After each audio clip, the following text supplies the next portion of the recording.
Hello, friends, and welcome to another episode of Express Lane, the show that gives you speedruns in 60 seconds or less.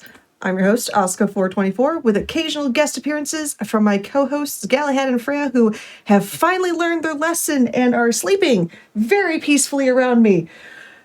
For now. That could change very easily. Anyway, so today's episode is all about survival. And it's going to have to sit and wait to survive until I give you a couple announcements first and foremost. So the first one is, of course, Unapologetically Black and Fast will be live on February 16th through February 19th. Come celebrate watching a 4-day event filled with speedruns of black joy. Make sure you use the exclamation mark UBAF in Twitch chat for more info. Also, if one marathon is enough, how about 2 marathons? Because GDQ's next all-women and femme speedrunning event, Frost Fatales, is coming up March 3rd through 10th. The schedule is now out, and you just have to use exclamation mark FF in Twitch chat to learn more. Plus, submissions are now open for prizes until February 28th. So head to gamesdonequick.com/framefatales for more info. And I heard on the Monday of that marathon, you might see me do 2 runs there. Just saying. Anywho, enough about that. We are going back to surviving. And we are on today's road to survival with 4 games and 5 speedruns to showcase. So looking at this, we've got some Destiny 2 runs closing out the night. We have Skull Island, Rise of Kong. We have a fantastic run of Binding of Isaac Repentance to go to. But before we get to all that, we are going to go to a extremely awesome race with 2 fantastic runners that are literally seconds apart on the leaderboard. We are going to Alien Isolation featuring Zev versus Swayze. So, Alien Isolation team, while you're still awake, because I know it's late for a few of you, take it away. Okay, so who's first? I'll go first. So my name's Zeb. I've been running this category for about a year and a half, and yeah, it's a lot of RNG to worry about. So that's why the estimate is 30 minutes, and I'm quite used to it. Swayze, who is the other runner who's racing, has only been running for a few months, but he's still got up to the level that I was, which is quite good to see. So I'll let Swayze introduce himself. Yes, hello, my name is Swayze. I am from Sweden. I've been running Alien Isolation for roughly 2 or 3 months. And my main focus has been 90% TC only. And as Zeb said, it's mostly RNG. So that's why the RTA is 30 minutes. Yeah. How about the commentators? Hey, what's up? So Glorp and I are taking over for commentary on these guys while they focus on their runs. We also both like Alien. Glorp is responsible for a lot of awesome contributions to the run, like the speedrun timer itself. And then my main category is the much longer version, whereas I am currently trying to get over my skill issue.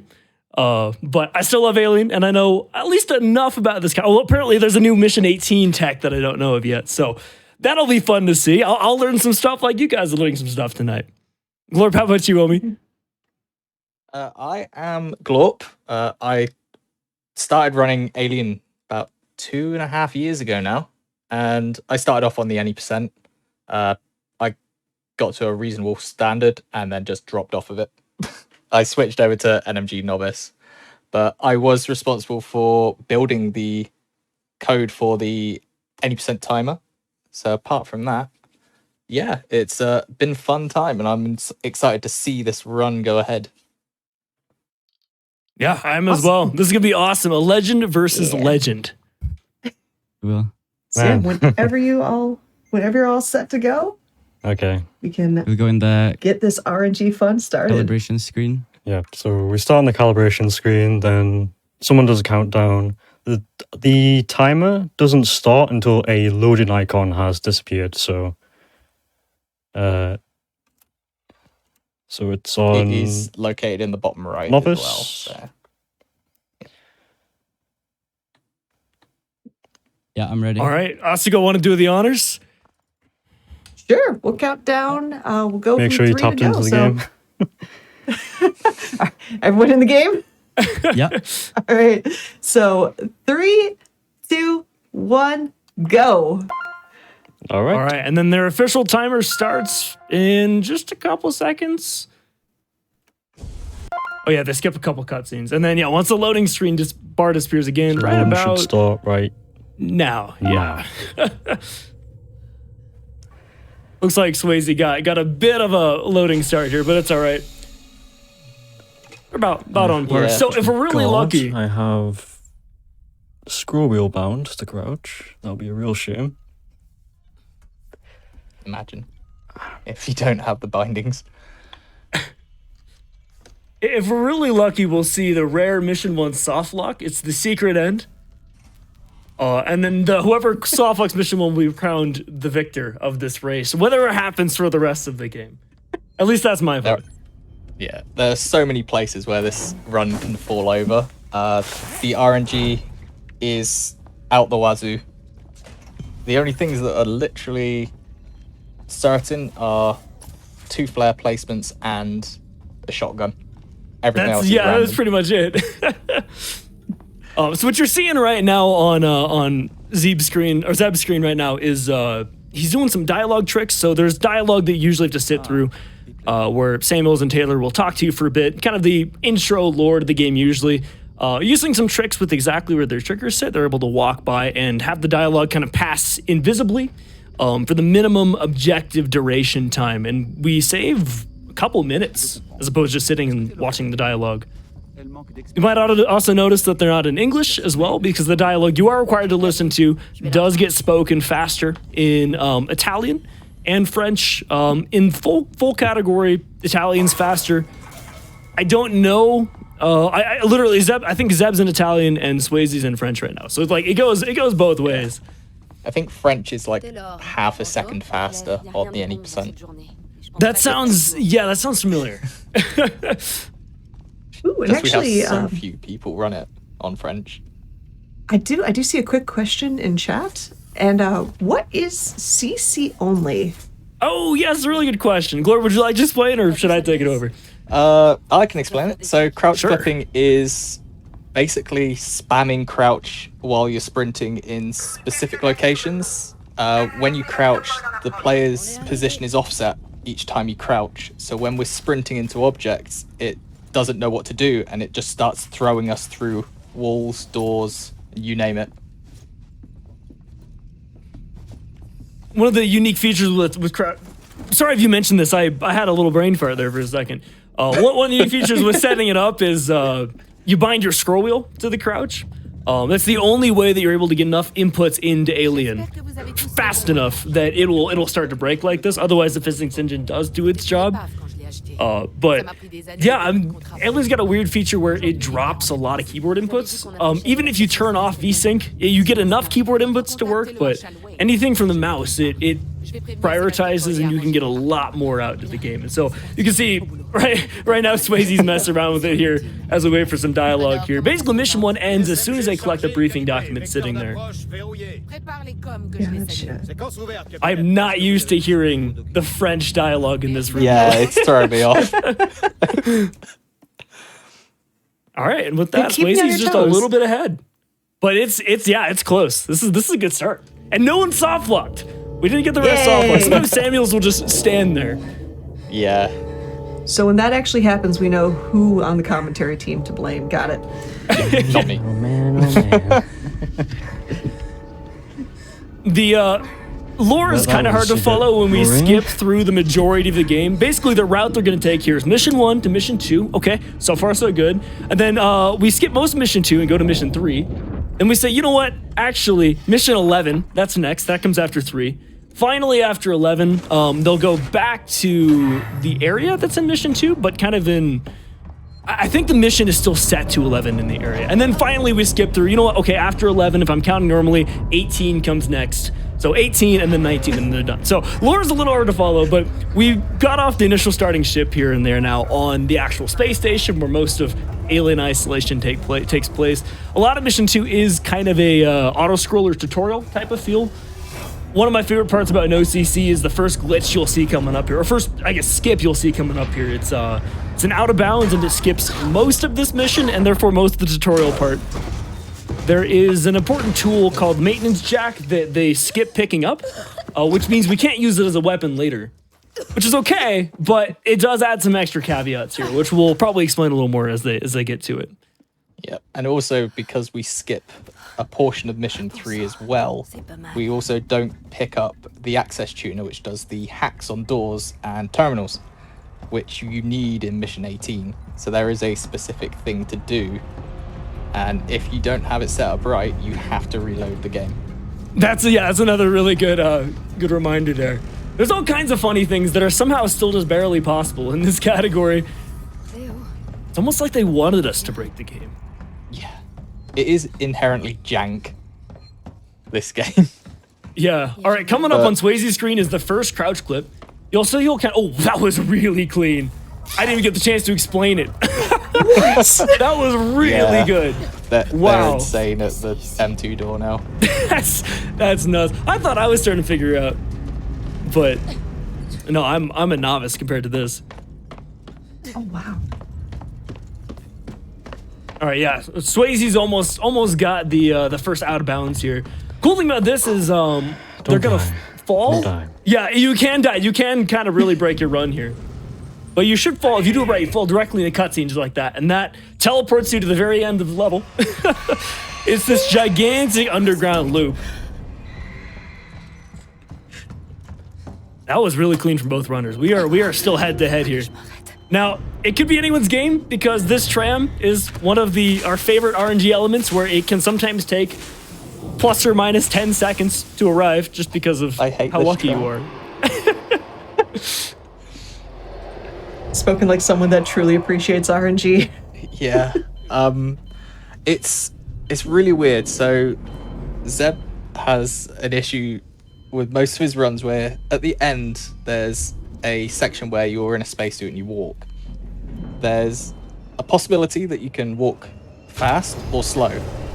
If you walk slower, you lose 8 to 9 seconds just because the game was like, oh no, you're just gonna walk. With the tram, I never get fast tram.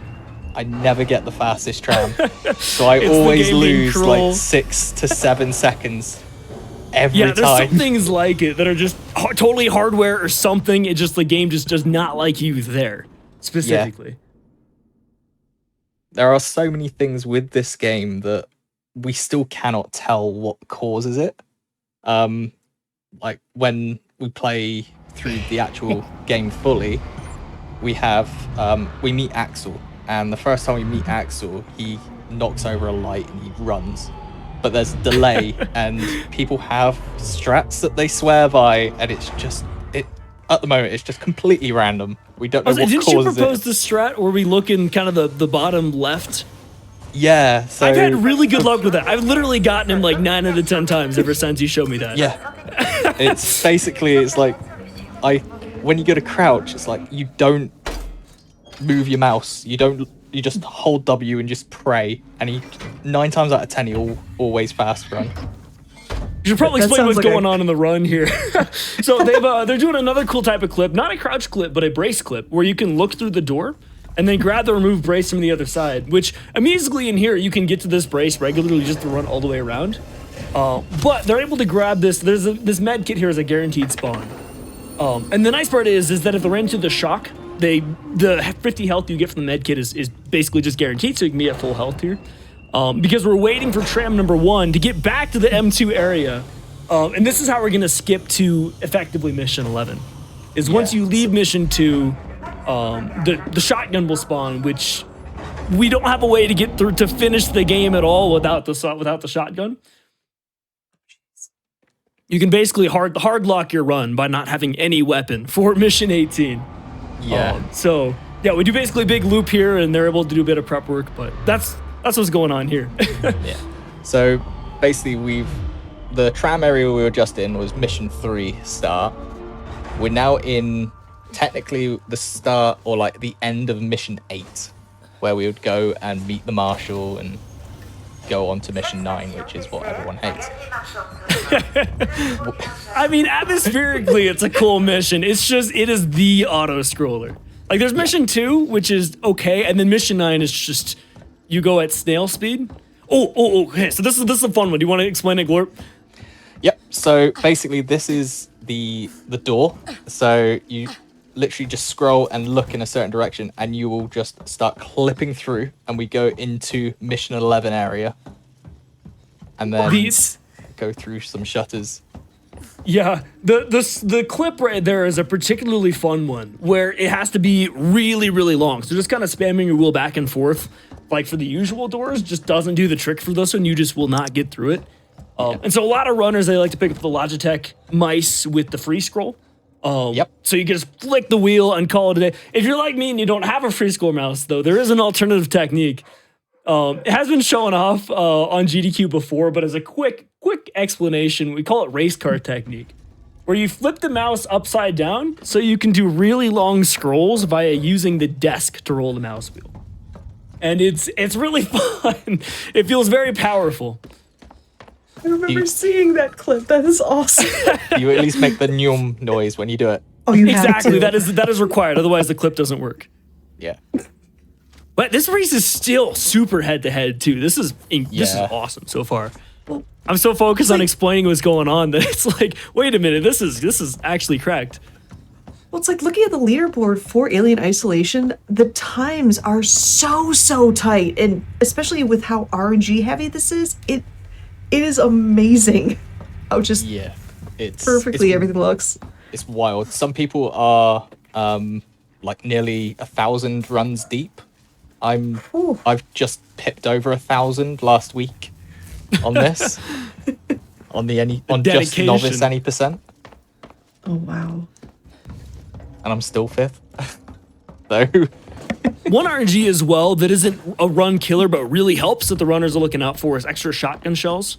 You're guaranteed 4 when you pick up the shotgun, but we basically need to kill 6, or we ideally need to make 6 shots for this category. Oh, maybe we should explain Elevator first and I'll get back to it. So Elevator has the word Elevator because this is where most runs die. Basically, we have to pull a flare, run into the door, and switch to the shotgun, which drops it at our feet. We then crouch clip on top of the flare, which then throws us into the elevator to press the button. Yeah, it's arguably the hardest clip in the entire run. And so, yeah, the flare trick, I think, gosh, who discovered iBob Tech was the one who did it? Oh, I gotta watch the new 18 Tech as well. Yeah, so there's something going on here that I don't know what's going on. Yeah, it's on the way back downstairs. So Karax, one of the Nightmare Energy runners, proposed to me while I was streaming about trying his low percent strat, which I'd never seen before, where we actually run past an alien sprinting at us. Oh, tragic move from Zeb. Swayze, yeah. I give Swayze the upper hand, but it's still anyone's game. This is the one place in the run where the aliens actually can come in kind of threatening. I saw a question in chat earlier too. For the most part for this run, we skip most parts with the aliens, but this is the one exception here. You'll see they're doing this funky sideways run.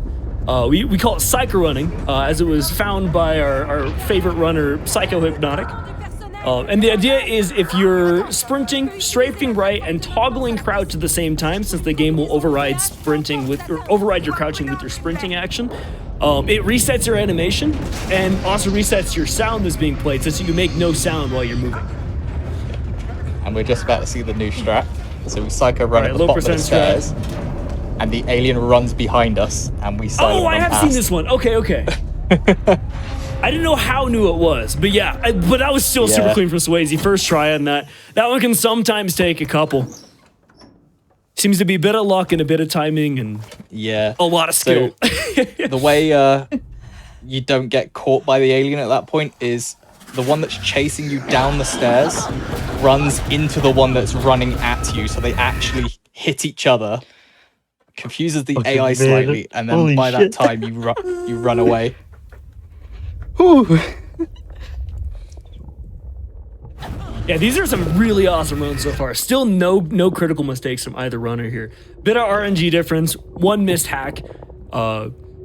Fortunately, didn't reset the whole thing. So Glorp mentioned earlier that we don't have the security access tuner, and they were still doing There's a those hacks shotgun shell. anyway. Oh, legendary! Yes, so we got six single shots we need to make ideally. Since the shotgun has the range, we're able to do it with 4, but any extra shells really help the run. So having an extra shotty shell is legendary. Even 5 instead of 4 is just kind of a maybe not a run guarantee, but it helps a lot. But this is definitely the part where it's anyone's game because it can be really easy to miss the shot.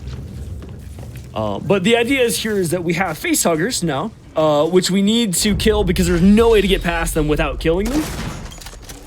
So yeah, you see, so Sways, tragically has to reload, missed with the second shell.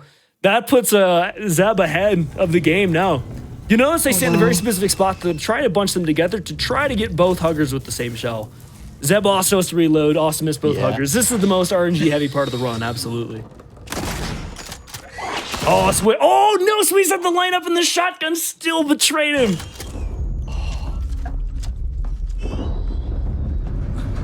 He has the extra shell though, he can keep going. Is he going for hugger boost? I think so. Oh my gosh, he's So we have a flexing the thing boost. called Hugger Boost. Basically, we use the animation of the face hugger pouncing on us from behind to launch ourselves forward, which gives us around like 5 to 6 frames to fire the shotgun and kill the face hugger before the death animation starts. Yeah, it's a really cool trick. I've seen something similar in Subnautica where you get into a state where it just adds your 2 speeds together. And so, for as long as the face hugger's jumping on you. Okay, so Zeb is now tossing a flare there. The idea is there's 2 aliens. There's one that's fully animated here, and a second one that's just scripted to drop afterward. Except that if there's a flare or loud sound or something, the second one just doesn't drop, and the first one's stuck in animation, allowing you to just book it straight past him.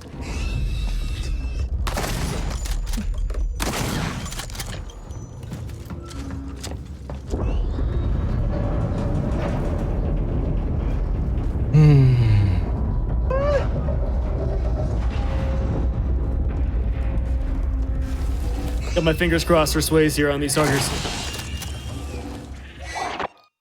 Oh no, and he got stuck in the man dab! Oh no. This is definitely one of the spots where it feels like anything and everything that can go wrong will go wrong sometimes. The geometry in that tunnel is really tight. And so if you're too close to a wall, Amanda will lift up the shotgun and he won't be able to shoot anything. And unfortunately, as he tried to turn to shoot the second hugger, so as not to block. Oh, I guess another element too. The reason he turned like that is if you shoot the hugger directly in front of you, while it's dying, it's a roadblock, so you can't walk past it. So as a time save, we try to flick out of the way. There, he just pulled it off. There we go. Oh, nice. That's what's supposed to happen there. All right. So Hayes has passed one of the hardest parts. And Zeb's up to the next real run killer, which is one more spot where you have 2 huggers that you need to hit with 1 shell. You see his 1 shell left. Did not get lucky to have an extra shell spawn, and these guys are a huge pain to hit at the same time. Sometimes you get a first try, sometimes it's 100 tries. Though they were even close and it still missed. It's just such close quarters. Oh, perfect. We haven't got the 40-second load bug either. Oh, that's I was praying. that's another fun one. Oh, that'd have been rough.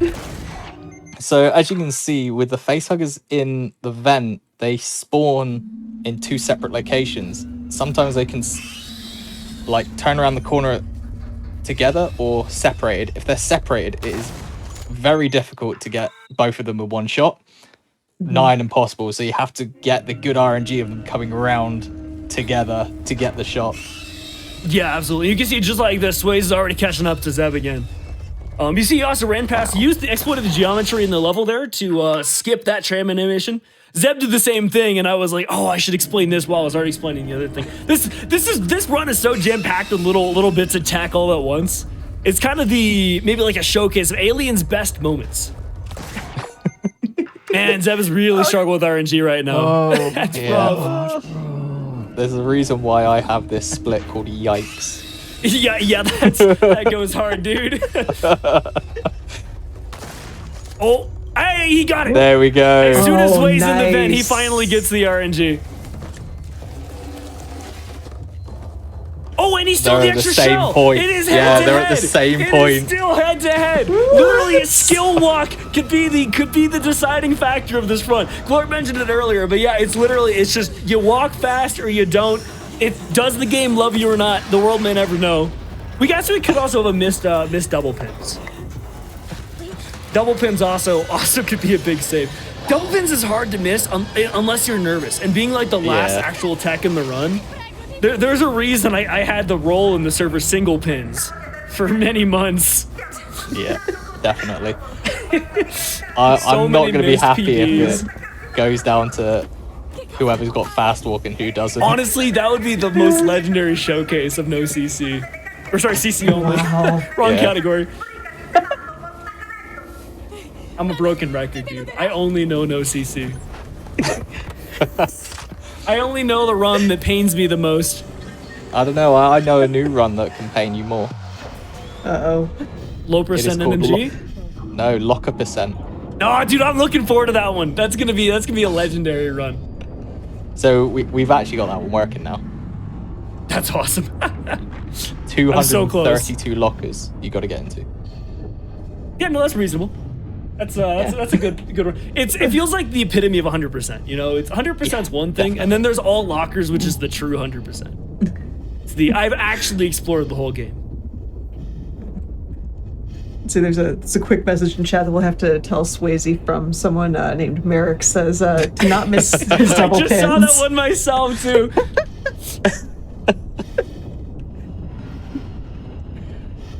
Yeah, he's too busy flexing that flare out there. I don't know. This double pins. This could be could come back to bite him. Well, at least we know who to blame, and it will be Marix. Yeah, exactly. Marix is always to blame for our missed runs. Decided. No involvement, it's Merrick's fault. Got it. Everyone in chat, blame Merrick's. Love you. It's okay. We can't blame him too bad. He's also majorly responsible for our huge skip and no CC. That's fair. The whole reason I have faith in the category again is because of his lineup.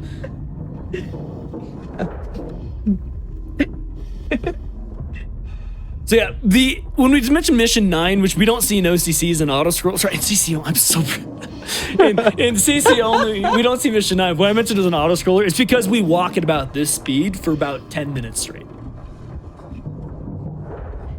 The spacesuit stuff is again really cool, but real slow. Really slow. Oh, it's so close though, man. We are what, Yeah, 10 seconds this is- apart? Wow. Yeah. Maybe? Yeah, bet So not it even. can come down to fast walk or slow walk. Yeah. Or again, And is miss it- pins. Is Oh, it go ahead. literally just like a complete RNG which walk It you is. get? Yeah, we Yes. have found no legends at all. It's just sometimes fast, sometimes slow. Yeah. Oh no. The only way you can always get slow walk is just load into the mission. If you load into the mission, you'll always get slow walk. But if you transition from the previous mission into the next mission, there's like, people say there's like a 30 to 40% chance you get fast walk, but no one has an idea. All right, up on Zeb's screen is the pure pins. chaos. So usually there's 4 pins you have to do, or I guess there's 4 pins. And each pin would take about 15 seconds with the animation. But if he does it just right. Oh, he missed! He missed! It actually happened! He missed! You didn't. I'm did sorry, you? I don't mean to be celebrating. It's just like kind of, it is exactly head to head now. But if you're really clever with your speed, you can grab both at the same time. So he got it there on that corner. Doing the diagonal flex as well. Yeah, the diagonal, that's a good flex. That's actually much harder. And it's like, again, it's not actually super hard. It's just really easy to miss. Yeah. My biggest flex is I pulled this off once on the dance pad.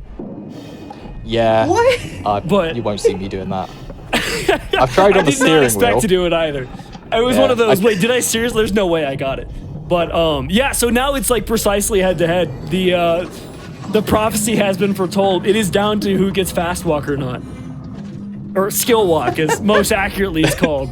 This is actually a legendary race, which I love. Again, I was hoping it would be like this. It's RNG can be cruel enough for this run sometimes, and it could be like, you know, Swayze could have been 4 minutes behind, and we, you know, just because of the game being cruel. So this is actually a really cool turn of events.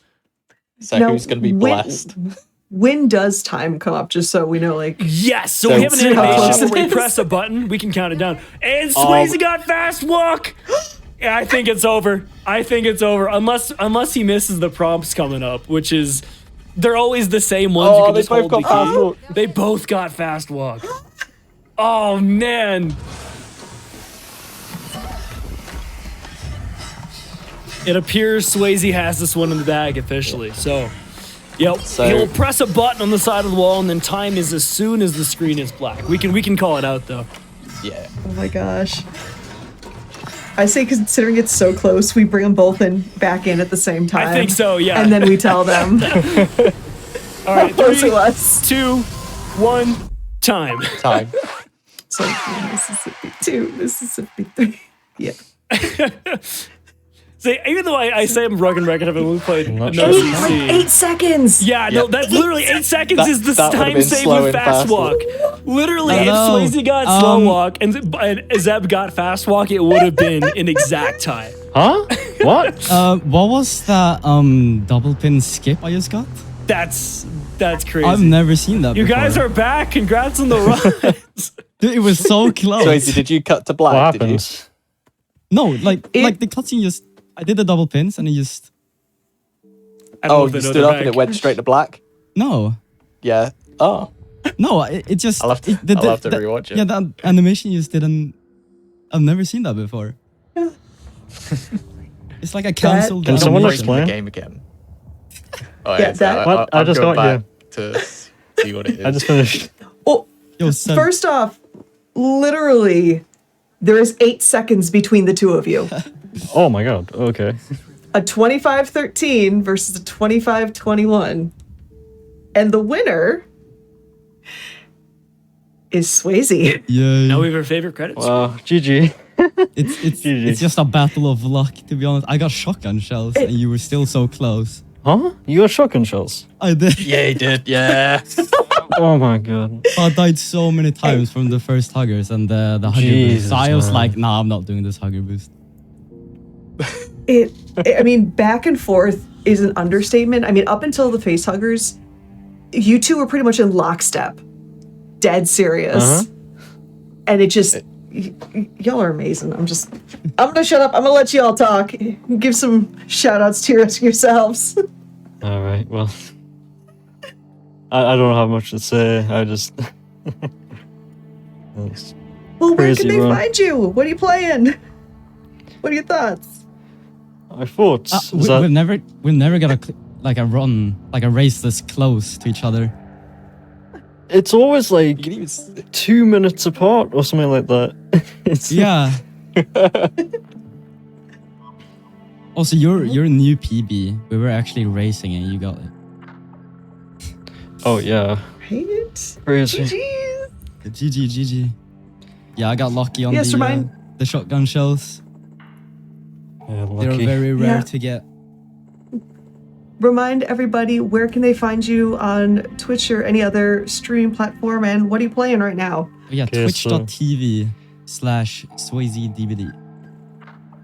Then my Twitch is twitch.tv/x_EB. I managed to bank myself a 4-letter Twitch name. Very happy about myself. It is a real flex. And then and speaking of a flex, can we talk about these commentators popping off? So, where can they send you some love? The network will pick me up. I sometimes exist on the internet under Drex. Right now, I've been playing a lot of Wizard 101 as I'm doing this kind of transitional period between content. I'm getting a lot of stuff set up because I've decided to officially ditch Windows 100%. So it's kind of been a process. So Wizard 101 is very nice and friendly for me in the meantime. But yeah, Glorp, how about you, Omi? Yeah, well, you can catch me on Twitch, GlorpVT. I tend to stream Alien, do novice NMG runs. I do some odd meme runs as well. Earlier in the week, I did a steering wheel, multiple Alien, and locker percent all in one. Ugh. So yeah, it sounds gross because it was, but yeah, it's I'd hope to see you there. Yeah, Alien Isolation has some very weird categories. No one has ran blindfold percent yet. There's DDR percent, which I think Drake's ran, but he never uploaded. I did a one run. I wanted to get some really refined category rules and provide a script for it. I never quite finished it yet, but I still plan on it. It's still deep in my to-do list, I promise. Well, again, everybody, give some love for that absolutely epic race. And then I mentioned this while the race was going on, but I feel obligated because I'm a troll. I like to bring it up again. Merrick says hi, and Swayze, don't miss the double pins. I didn't.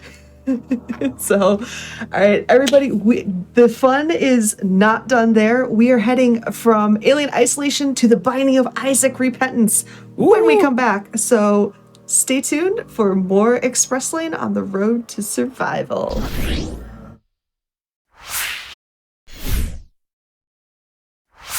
Hello, friends, and welcome back to the continued road to survival on Express Lane. And I said, speedruns in 60 seconds or less before. I meant 60 minutes. Thank you, Chet, for keeping me honest on that one.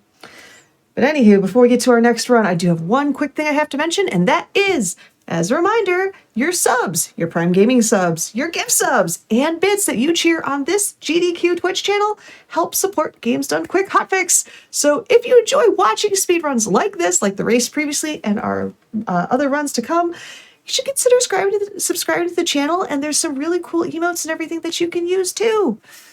But that all said, we are moving on to our next really cool run, which is, I know you've heard of the Binding of Isaac, but have you played the Binding of Isaac Repentance? Good? Yeah? Awesome. Well, we are going to watch Sharpness go through it as quickly as possible. So, Sharpness, take it away. Everybody, my name is Sharpness, or Jack, and we'll be playing the Binding of Isaac Repentance. And we'll be doing a 7-character speedrun. Estimates about an hour. And then I think we're going to get started in 3, 2, 1, go. And joined with Jack are 2 commentators from the speedrunning community. My name is Samuel. I'm actually the creator of the racing mod that Jack is using currently. And alongside me is Tushi. Hello, that's me. Tushi is a very talented speedrunner from the land of Austria. All right. So welcome everyone to the Binding of Isaac. This is a twin-stick shooter made by famous indie developer Edmund McMillan. And it's actually the most popular roguelike game in existence. So you might have heard of it before. In roguelike games, every time you play, you have to start with a brand new character, but you also get a brand new randomized experience. And to be clear, the individual enemies and power-ups are all carefully crafted by the developer. But the exact combination of all these things has never been seen before. So Jack has to kind of react to all this stuff on the fly. Yeah, that means that speedrunning a roguelike is different from speedrunning a roguelike like Mario or Zelda. So, normally beating the game is not that hard, but doing it as fast as possible is very hard. And so today, Jack will be playing a category called R+7 Season 2, which means that basically he has to beat the game 7 times in a row. And we'll get into a bit more of the details a little bit later on. But yeah, he's going to try to get this done in under an hour. We're also going to see... Go ahead, Tushi. I just wanted to already let the viewers know that they're going to see 7 different characters throughout the run. We're not going to spoil too much which they're going to be. But just one character would be too little for a whole speedrun. So one interesting thing about this category is that each of the characters are randomized. So Jack doesn't actually get to know what character he starts on or what character he finishes on. And so this random character is called Tainted Azazel. So Tushi, do you want to tell the viewers a little bit about how this character works? So I think that as Azazel is pretty strong. He might not be as strong as the regular Azazel, since he has no flight or the huge short-range brim attack. But as you can see, Sharpness is sneezing a lot on the enemies by tapping on them, which not only damages them and pushes them away a little bit, but also marks them, and you deal a lot more damage to marked enemies. So you want to be utilizing that for maximum speed. I'll probably be one-shotting this boss here. It's a pretty good start right now. Ooh, and that's gonna help too. Oh, you're not. So interestingly, so No. Jack not taking the small rock item that he randomly got from the tinted rock, and the reason for that is because he didn't want the speed down from it. No. And another interesting choice, Jack had a choice between Maw the Void and Backstabber, and he decided to take Backstabber instead. Yeah, the Yeah, reason I for took that mine be a probably- little bit low. I don't want to die. Yeah, Jack playing a little bit safer than normal. Maybe on a world record run, you'd kind of risk it all and take the Maw the Void, which is one of the most powerful items in the game and really increases your DPS by a lot. But since this is a marathon run, you're playing it a little bit differently than you normally would. Playing a little bit safer, obviously. So yet another devil deal here, but none of those items are worth spending a heart on. So Jack moves on to Necropolis 2. But Samuel, worst case scenario, if Jack dies during the run, what would happen? Oh, so the category that Jack is playing is different from the normal game. In the normal game, if you end up dying, you have to start all the way from the very first floor again, basement 1, and like essentially it's like starting from scratch. But in this mod, it's kind of a marathon safe mod to where if Jack ends up dying, he would only turn into a ghost form, and then he would lose 45 seconds and then transform back into a normal again. And so it's still quite punishing to die, but it's not going to mean Jack starting all the way over from the beginning, which is nice for a marathon at least. Now, something that I always had issues trying to remember which one was which. Looking at the hearts that character has, you have the red, the black, and the blue hearts. What do each of those mean? For those that might not know. Yeah, that's a great question. So the red hearts are considered to be like the normal hearts. You can think of that similar to a game like Zelda, where you can, if you get hit, they get depleted, but then you can pick up heart pickups on the ground to fill them back up. And the black and the blue hearts are called black hearts and soul hearts, respectively. And those are more ephemeral in the sense that if you lose those, you can't refill them back. They're just gone forever. However, you can find more soul hearts like on the ground to get more soul hearts from scratch. But you can think of the red hearts as red heart containers, and the soul hearts as just ephemeral soul hearts, so to speak. Gotcha. So there are, in the Binding of Isaac, there are 11 floors. And so Jack's going to be making his way through all the floors. Basically, there's not too much strategy in terms of your route. You can essentially just kind of want to go straight to the boss. You don't want to do too much dilly-dallying. And the reason is because you start each run with a random item. We'll get into a little bit more on that later. But on this run, Tushi, do you want us to talk about the item that he started off here?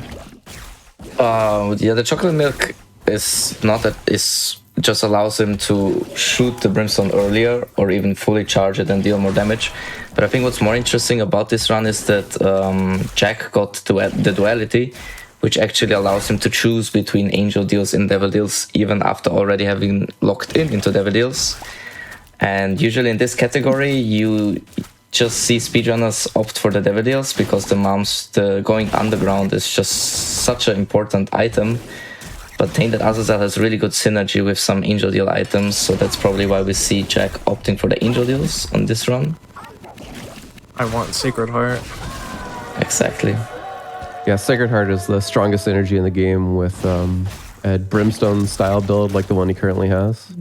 Nice, he gets another bomb drop. That means he also fully charges his active item, but we still can't find it. Yeah, so no Sacred Heart here, but that's okay. The build is still quite powerful. Jack will make short work of the rest of the game. So at home, you may be a little confused in the sense that you may be asking yourself, hold on, wait a minute. Why is Jack starting with chocolate milk? Chocolate milk is one of the most powerful items in the game, and he just started the run with it. That seems a little unfair. Like it's like easy mode, having to play the game with a powerful item from the get-go. And so the explanation for that, we see the same complaints over and over every single time kind of non-speedrunners see a Binding of Isaac speedrun. And so to explain that a little bit, what would normally happen if he was playing the complete vanilla game without any mods is that he would do what's called resetting for a starting item, where you hold the R button on your keyboard to reset the game really, really fast. And you do that over and over and over until you find a starting room that's attached, a treasure room that's attached to the starting room. And then if it's a good item, you take it and you start the run. And if not, you hold R and you do it again. And so the short of it is, to get a speedrun going, you have to sit there for like up to sometimes 5 minutes or longer, just resetting over and over, sometimes hundreds and hundreds of times, until you find a good candidate item in the treasure room, like chocolate milk or something like that. And so the point of the mod is the mod just short circuits that whole process. Like it's boring for viewers to sit there and watch the game be reset over and over. And it's boring for the speedrunner too, to have to reset the game over and over. So the point of this category is you just give the player a random starting item, and it's like emulating the resetting process, but just getting rid of all of that. So it's not really cheating in the sense that if he wasn't quote unquote cheating, he would just be resetting the game and he would end up getting the same item that he would be getting anyway. As you Now can this also looks like a new character. Yeah, and now we have made our way to the second character of the run, the Forgotten. Tushy, do you want to give us the lowdown on the Forgotten? Yeah, I just wanted to add a little bit real quickly to what you were saying about the instant starter.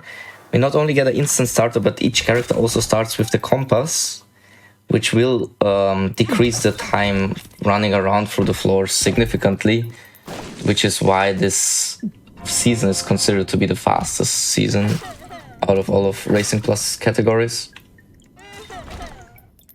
No, that's actually a question I had, because I know that there's multiple different seasons. If you want to touch base on with chat, like what's the difference in all of those seasons? Yeah, the idea of the racing mod is that like speedrunning the same game gets over and over, gets boring playing it over and over. So the idea is to kind of give speedrunners a new challenge every 6 months or so. So every 6 months there's a quote unquote new season that gives people kind of a new thing to speedrun, a new thing to do. And so season 2 came out 6 months after the release of Repentance, somewhere around there. And the point of it is we're going to start characters with an item, we're going to start characters with a compass, and we're going to have the custom death mechanic that we explained earlier. And so season 3 is slightly different, and so on and so forth like that. Season 2 happens to be the best season for marathons because the death mechanic just makes it really marathon safe. All right, so the character that we are seeing right now is the Forgotten, which has a really high damage melee attack, which Jack is using a lot. Sometimes you can see him swap to the soul form when he wants to move a little bit faster. Jack got the Himolacria starter, which is considered the second or third best starting item for this character.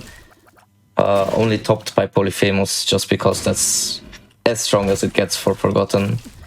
What is interesting with this character is that your HP bar is actually split up into your Bone Hearts for the melee form and your Soul Hearts for the soul form. And if you want to take a Devil Deal, you can actually steal it with the soul form. You just need to remember to swap back before the pickup animation ends so that you don't actually die. Ooh. Yeah, Ooh, nice. 2 little familiar helpers. I'm not conjoined? A Soul of Lilith doesn't count for conjoined as far as I know. Oh, it's Monster Manual, that's why. Monster Manual, yeah. So the active item in the top left corner is different than a passive item you might see. On the right side of the screen, those are all my passives. But an active is one that you can charge up by clearing rooms. You can see that the book in the top left, it takes 6 rooms to charge it up completely. And then it'll give you a random familiar, like my little buddies following behind me are my familiars right now. So if Jack manages to find another one, of those familiars that are considered to be part of the conjoined transformation, he's going to transform and he's going to get a triple attack, which would boost his damage against bosses and regular enemies significantly. Yeah, the triple attack really good with the Forgotten character in his Bone Club. Oh, nice. And now, speaking of transformations, he gets the Black Demon Leviathan transformation, which is pretty good. Gives him a little bit of health and flight. Flight is handy. But yeah, the character he's playing right now, the Forgotten, probably one of the most technical characters in the game. Very skill based. You're kind of doing a lot of inputs on him. You're switching between the two forms, the Forgotten and the Soul, a lot. And you even saw it in that last room. Jack was switching to the Soul in order to speed things up just very slightly. And it's like, yeah, it's a very technical character. It takes a lot of practice in order to get really good. So Jack's definitely doing a good job here, showing off all the mechanics. And there'd be... Oh, good. I was gonna say, when you switch to the Ghost, the Soul, you can shoot tears like this. But the Bone Club is much, much stronger, so that's why you won't see me using the tears at all. And just sticking with the Bone. The only time I'm swapping is to go faster. There's some situations in which the tears can be good. But yeah, as Jack said, it's very situational, and most of the time you just want to be using that big fat Bone Club. Yeah, if you want to be starting... Yeah, go ahead. Sorry, you say? Our starting item was Hemolacria, which is... It's going to make our club a lot bigger and stronger. If we didn't have Hemolacria, then our Bone Club would be pretty weak. So now Jack down to a single hit remaining. He's got to be extremely careful as he makes his way through the dark room here. Another thing we should mention is that the first run was to the chest, which is the upwards path. And on the second character, we're going down the downwards path to the dark room. And each character is going to alternate back and forth for maximum variety, which is really fun. Makes this category pretty fun to play because, you don't get to not just go into the chest all the time. That can get dull. Yeah, I'm a little bit scared. Oh, no. And so now we see the 45-second timer on near the left side of the screen. I guess we should. There's 4 timers on the screen. I guess we should probably explain those. So in the bottom left-hand corner, that is a timer created by the mod, and that just shows the overall runtime. We're at 14 minutes now. But the 6-minute timer right below it, that is for the current character. So you can think of that as like the current split and live split. Okay. And then the timer next to the S2 near the top left side, that is for the death timer that he's currently waiting on. And then if Jack holds tab, you can see yet another timer in the top left, and that has to do with the current timer of the run, and that is different. That corresponds to in-game time as opposed to real-life time.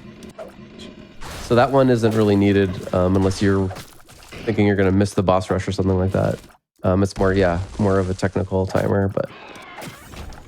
So does the death timer increase, or is it always 45 seconds per death? It's always just a flat 45 per death. Most of the time, speedrunners don't die. And the history behind that timer is it's for seated racing, such that people are doing 1v1 races against each other live. And then, if the run is 10 minutes long and someone gets to the 9-minute mark and then dies, then it's going to be kind of an anticlimactic ending. And that's no fun, right? So we want to make it so that races are always kind of close. Gotcha. So that makes 1v1 racing a little bit more intense. Jack, I'm surprised you didn't go in the secret room there. Yeah, I meant to. This map is very strange. Yeah, so we can see another thing we should talk about is Tushi mentioned earlier that every character is going to start with a compass, and that shows the boss on the minimap, which basically allows Jack to just go directly to the minimap. But it's not that easy, because sometimes you can get trolled by the compass, and by the icon you think the boss is to the right, but it's not, and you hit a dead end. And so what it really is the map kind of weaves its way through the special rooms on the floor to the boss. And so on that last floor, we saw Jack get compass trolled, and he went in a completely opposite direction and ended up clearing a bunch of rooms that he didn't necessarily have to. And so sometimes that just kind of happens with in this category when you start with the compass, and it's something you kind of have to learn. There's a lot of skill in actually reading the map. It's really not straightforward. You can kind of learn the expected number of squares for each floor, which each floor gets longer and longer. So near the end of the game, if the boss looks really, really close, and you know that you shouldn't be going directly to the boss, so in that situation, it's kind of interesting. I'm actually going to intentionally go away from the boss because it's going to wind its way around to the boss. Ooh, a huge pickup there. Teleport. Tushy, do you want to explain that one? Yeah, first I want to explain the next thing we should touch upon is next to the coin count, you can see a small little present icon, and that is also a Racing Plus exclusive. And it just means that if you manage to not take a single hit from enemy damage before you reach the Devil Deal, as you can see here, you can take your first item for free, and then afterwards it's going to be regular costs. And that has been added into the mod because some characters just don't start with enough HP to take the first Devil Deal, which kind of makes the run a little bit wacky. And this tries to balance the Devil Deals out between the characters. Yeah, like as speedrunners, we find it extremely unfair that kind of the skill-based part of this game is you play flawlessly and then you get a Devil Deal. That's your reward for not taking any hits. But then if you start a character that can't even take a Devil Deal, it's like you played flawlessly and you get a reward of a Devil Deal, but you can't take it. Like, that's pretty unfair, not very skill-based. So that's kind of just a small little balance change that Racing Plus does. Yeah, and to get back to the active item that Jack managed to find in the item room in Basement 2, it is the teleporter, which allows Jack to teleport to a random location on the floor on a 2-room charge basis, which is probably one of the best active items you can find for this category. Since you already have mapping, the next best thing you can find is items that help you one-shot enemies and items that help you move through the floors faster or even skip the floors in general. Ooh, Yeah, I noticed this character is... can you tell us a little bit about this character? I think the name was Kane that came across. Yes. So Kane is one of the... He's a Rebirth character. So he's one of the... I think actually he was a Flash character. So he's one of the most basic, one of the oldest characters in Isaac. And he's pretty simple. There's no crazy complicated mechanics. He has an eye patch. And he starts with the lucky foot. And so the lucky foot you can see on the right side of the screen. It's just a little foot icon. That item will give us +1 luck in our stats. So on the far left side of the screen, you'll see all my stats. And luck is the little 4-leaf clover. And luck doesn't really matter too much, but it can help with some things. And then he also takes positive pills. So I'm not sure if we've seen one on the run yet, but some pills can be bad, like make you take damage or decrease your stats. But Kane's pills will always be positive and helpful. In speedrunning specifically, a lot of players just kind of ignore pills. They generally just slow you down instead of speeding you up. Even in a casual run, I mean, I think a lot of streakers and kind of competitive players just ignore pills.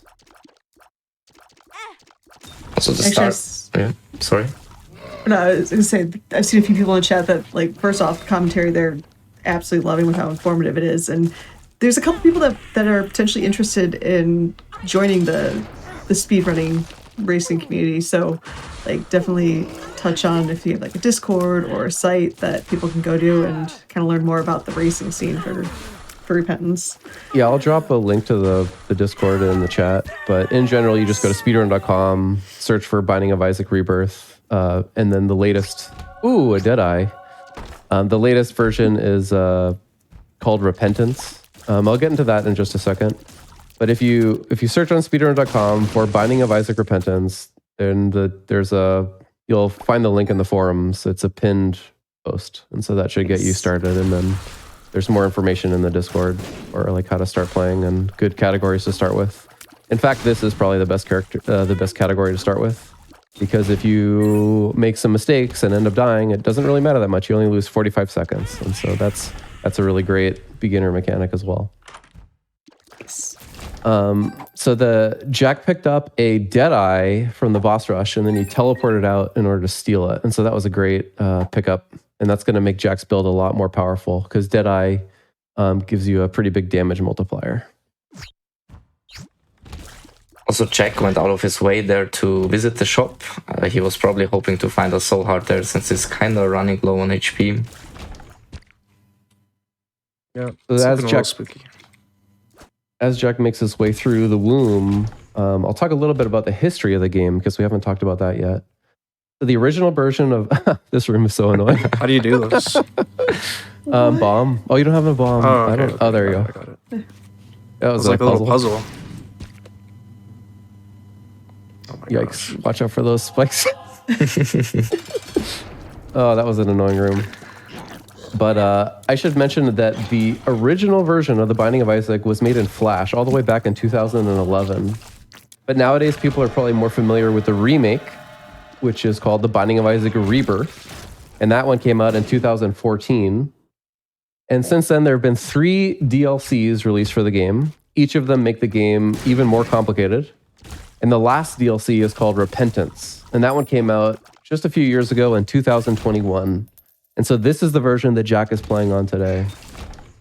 And on top of that, Jack is playing with the racing mod that we've been talking about. And what that does is it just provides a little quality of life features, like the timer in the bottom left-hand corner of the screen. And it also takes you to the next character of the speedrun automatically without having to go back to the menu. So the racing mod doesn't really add any new content to the game. So everything in this run can be understood by people who have only played the vanilla game. So that's definitely worth mentioning. And then, so this, I would, what do you feel about this run, Jack? You think your build is pretty average? It's pretty good, but it's compared to like my personal best for this, it's awful. Yeah, so speedrunners have to grind for like really, really, really good RNG. Because like you have to think about, you have to get really, really fast and good RNG 7 characters in a row, and that's pretty unlucky. So it can take, hundreds and hundreds of hours to even get the perfect speed run. So of course, Jack's PB is going to have the best of the best luck, and it's going to be a lot better than a marathon run. So this is a very interesting build. Holy moly, look at this. We got some C-section babies flying out of Jack's stomach, and they're exploding into bone fragments from the compound fracture item, I believe. Yeah. If you talk about So this Isaac out loud, you might sound a little bit silly sometimes. Like that. Yeah. I'm just listening going, this sounds, they're making this sound totally normal, and sure. Wow. So yeah, totally brutalizing the final boss there, making short work of it. And now we're on the 4th character of the run. So we are on Character Tainted is- Isaac now. As you can see on the HUD next to the coins, you can see the items that Jack currently has. And that means that Isaac can only take 12 items with him at once. If you want to take more items, you're going to have to drop one of the old items. And as you can also see, whenever you find a pedestal, it is going to be cycling between 2 items. So you need to remember that and not just go too fast because you're going to take the wrong one on accident, which has happened to every speedrunner at some point. Ah, interesting. So let's talk about what just happened. So Jack needed a key, so he traded a bomb for a key there, but then he had a choice. He could go into either the treasure room or the planetarium. And the planetarium is a new special room introduced in the last DLC, Repentance. And the planetarium has really, really strong items. Items that allow you to, for example, like Terra, that allows you to break open the door. And that would have been a fantastic pickup, and that's kind of why Jack went in there. But he didn't really get very good items. He got Luna, which is really not what he's looking for. But maybe he'll see another planetarium on the run, who knows. he got Luna, but the second option was Jupiter, which is considered the worst planetarium item by far. Here's the first Devil Deal. Taking a Berserk. The first Devil Deal is probably the most pivotal point of the run. It's when you get your first like really big damage item of the run in most runs. And Berserk is kind of not what you're looking for there. Jack was looking for items like Maw of the Void, Brimstone, you know, those big damage items that really make you fast. And so here, Jack using the Berserk on the boss, making short work of it. Yeah, so Berserk definitely going to help him out a little bit. But the problem is now it has to recharge back to full, and he's not gonna have it for a while. Yeah, Berserk is a special active item because it doesn't charge by clearing rooms. It only charges by getting damaged or damaging enemies. And the active turns you into a melee form, which is a little bit of a spoiler for one of the characters that are still remaining, which is Tainted Samson. So we're gonna see more of Berserking later as well. Yeah, this item is really satisfying to be able to just slash monsters right in the face. Guppy's Eye. You can Question see. in chat. Sorry. Why is Jack skipping some treasure rooms? But in speedruns, usually you're only going to see runners walk into a treasure room if it's already on their path.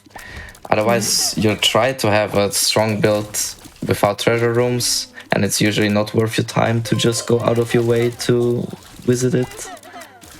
Yeah, so most of the item pool in a treasure room is like there's a great example, right? His two options are between the finger item and the juicy sack item.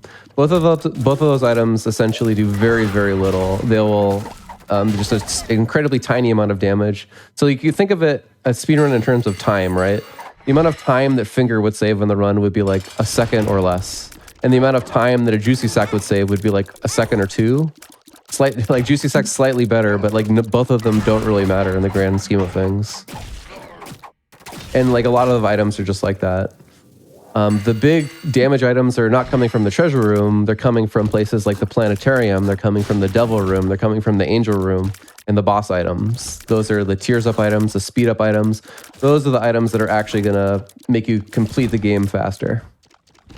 So it's not, you can think also, maybe you can think of it in terms of an investment, right? You would have to invest time to walk to the treasure room and enter it and then exit it.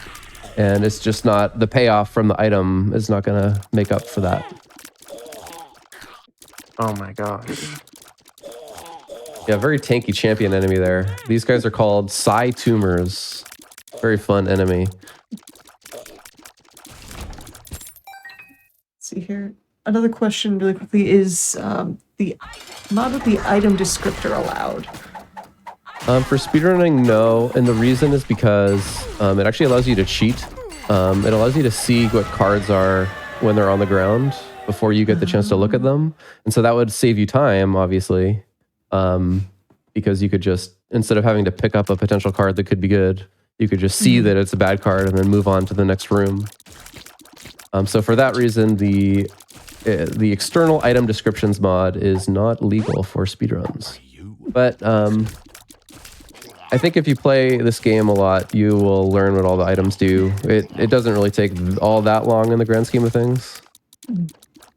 Also, most speedrunners use an external item tracker anyways for the Twitch streams, which not only shows the current seed for the run, which is very important for verification, but it can also show a short description of an item after you pick it up so that your viewers know what it does. Yeah, excellent point, Tushi. Yeah. Oh, too bad Jack doesn't have a bomb for this room. This is like one of those annoying rooms that usually bomb out of. Looking pretty rough right now. So I guess that's one thing that we should mention is that, so in the last downloadable content that was released for this game, one of the cool changes that they did was that they improved the damage of battle bombs by like a lot. And so now it's like really, really good to use your bombs as battle bombs. But in a speedrun, it's still a little bit better to just use your bombs to bomb out of rooms. And so you'll see that throughout the course of the speedrun, Jack will be using most of his bombs for that purpose. Ooh, a guppy transformation. Wowee. Soul of the lost. You can also see Jack using Soul of the Lost there, which turns him into the Lost for one room. And if you use it in Devil, it's going to allow you to steal an item basically for free without having to pay any HP for it. Yeah, So very that was a nicely great done. deal. Yeah, so Jack got 3 guppy items, which allowed him to quote-unquote transform into a cat, the cat of Guppy. And that makes a whole crap load of blue flies that you see on the screen, which deal a lot of damage. And so, yeah, you can see his build. Oh my gosh. He made short work of that boss. His build is significantly better than it was like 30 seconds ago. So yeah, kind of a stroke of luck there. Oh, and you're going to bomb through. Hell yeah. Oh. You got the moon stress. No. He doesn't have enough bombs for it, unfortunately, Oh, though. that is so No. unlucky, dude. Yeah. If he had one more bomb, he could have bombed right to the boss. That yeah. is unfortunate.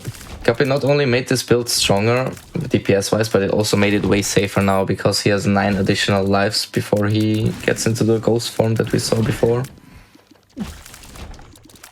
Yeah, that's what the dead cat item does, is it? It's Yeah. a defensive item that just gives you 9 lives, which is quite good. You'll essentially, once you have 9 lives, you essentially will never die. I should go take the other bomb so this doesn't happen again. Very smart thinking.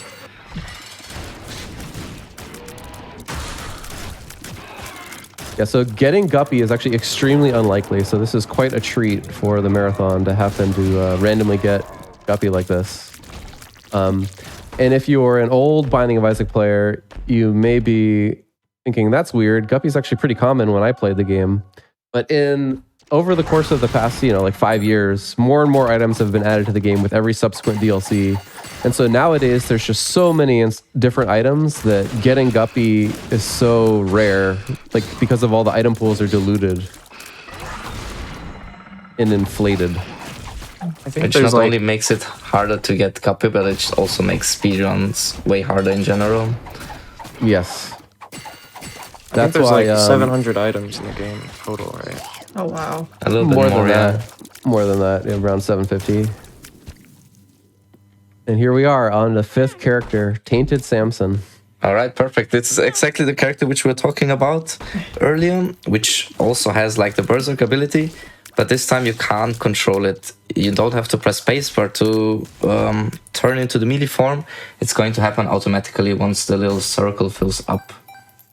And the randomly assigned starting item that Jack got is Godhead, which is actually not normally in the treasure room pool. So that's kind of a fun little addition. And Godhead is not as actually powerful as you think, because in the last DLC that was released, it was actually heavily nerfed, such that it no longer scales with your player damage. So it just deals the aura, the holy aura that comes out of your tears. That just does a flat damage, which makes the item still pretty good, but not as good as you'd think. Also, it's a pretty unfortunate starter for this character because it doesn't really do anything while you are berserking. And it also provides you a small tear rate down, so you're going to be swinging your club a little bit less. So you would have preferred to see Godhead probably on a different character than Tainted Samson. Yeah, there's nothing Jack can do about that because the item assignments are just completely random. But that's okay. You kind of just got to make do with the randomness that you get. Ooh, and a Succubus. Succubus is another one of those items that was nerfed in the Repentance DLC. In the exact same way. Previously, it used to deal the black aura that's attached to the Succubus would scale with the player damage, which meant it was really, really strong on speedruns. We were getting these huge damage runs. But now it's just a flat damage aura, which makes speedrunners very, very sad. But that's okay. It's still a good item, but it's only really good if you can spam a lot of tiers. Then you get the maximum value out of the Godhead. Oh, another thing we should talk about that we haven't mentioned is, do you want to talk about why Jack sometimes is going to the downpour floor? Oh yeah, so the downpour floor is a new floor that has been added. It's an alternative route which has been added in the Repentance DLC.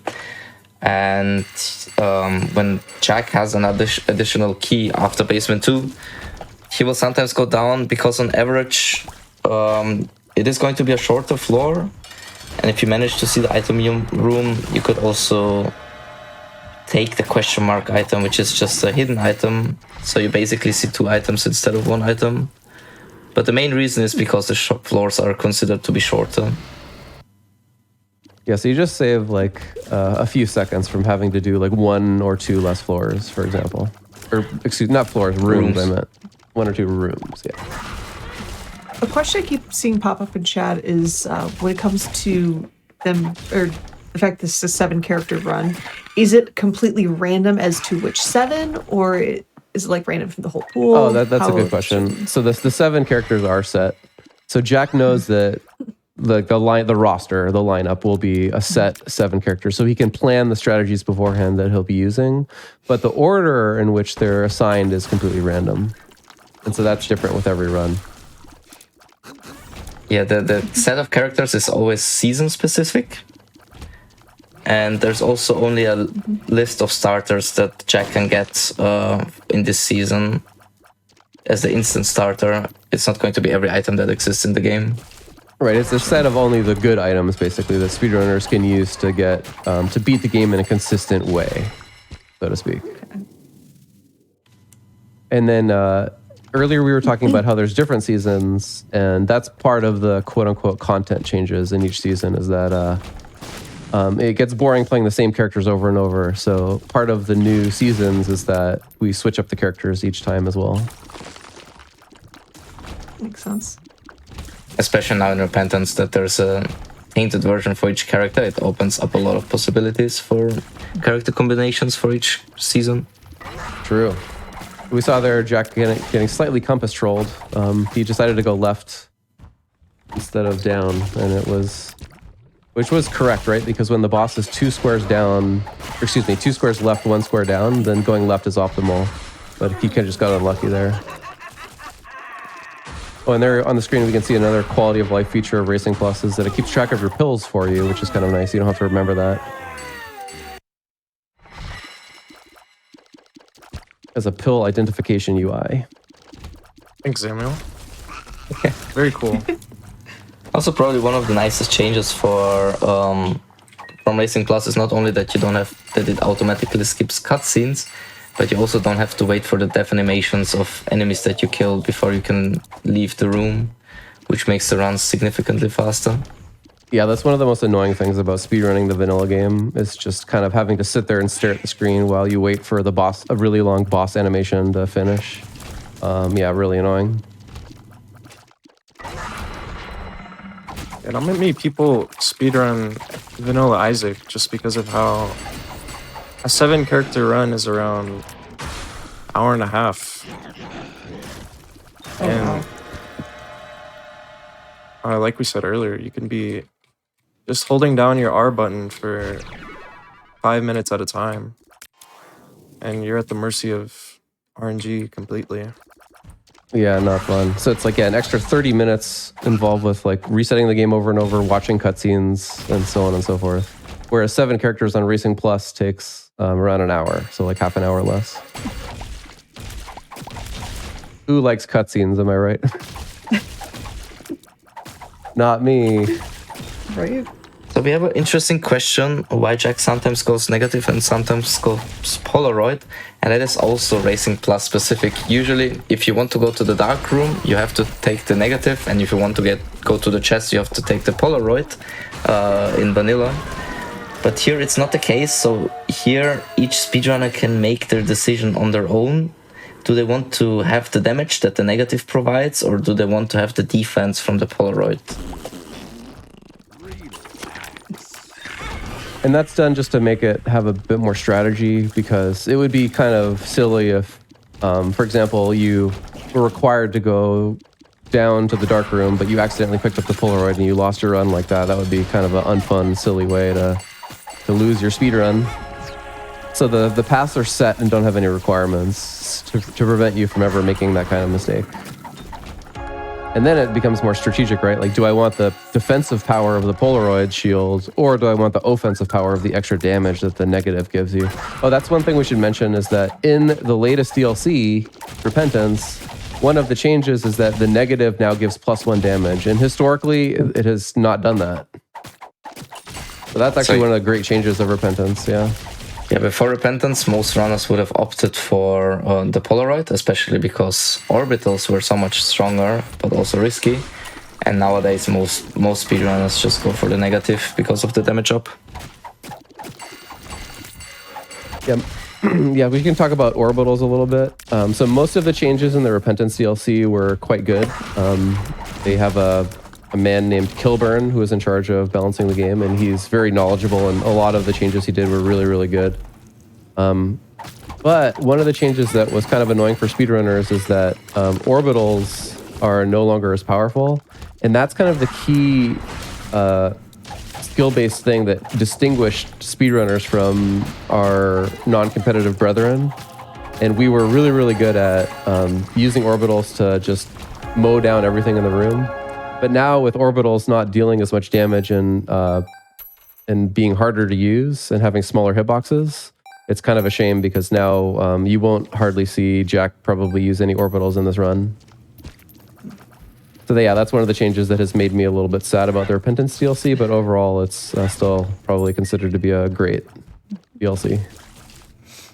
Alright, Samuel, can you explain what character we got and why we got it?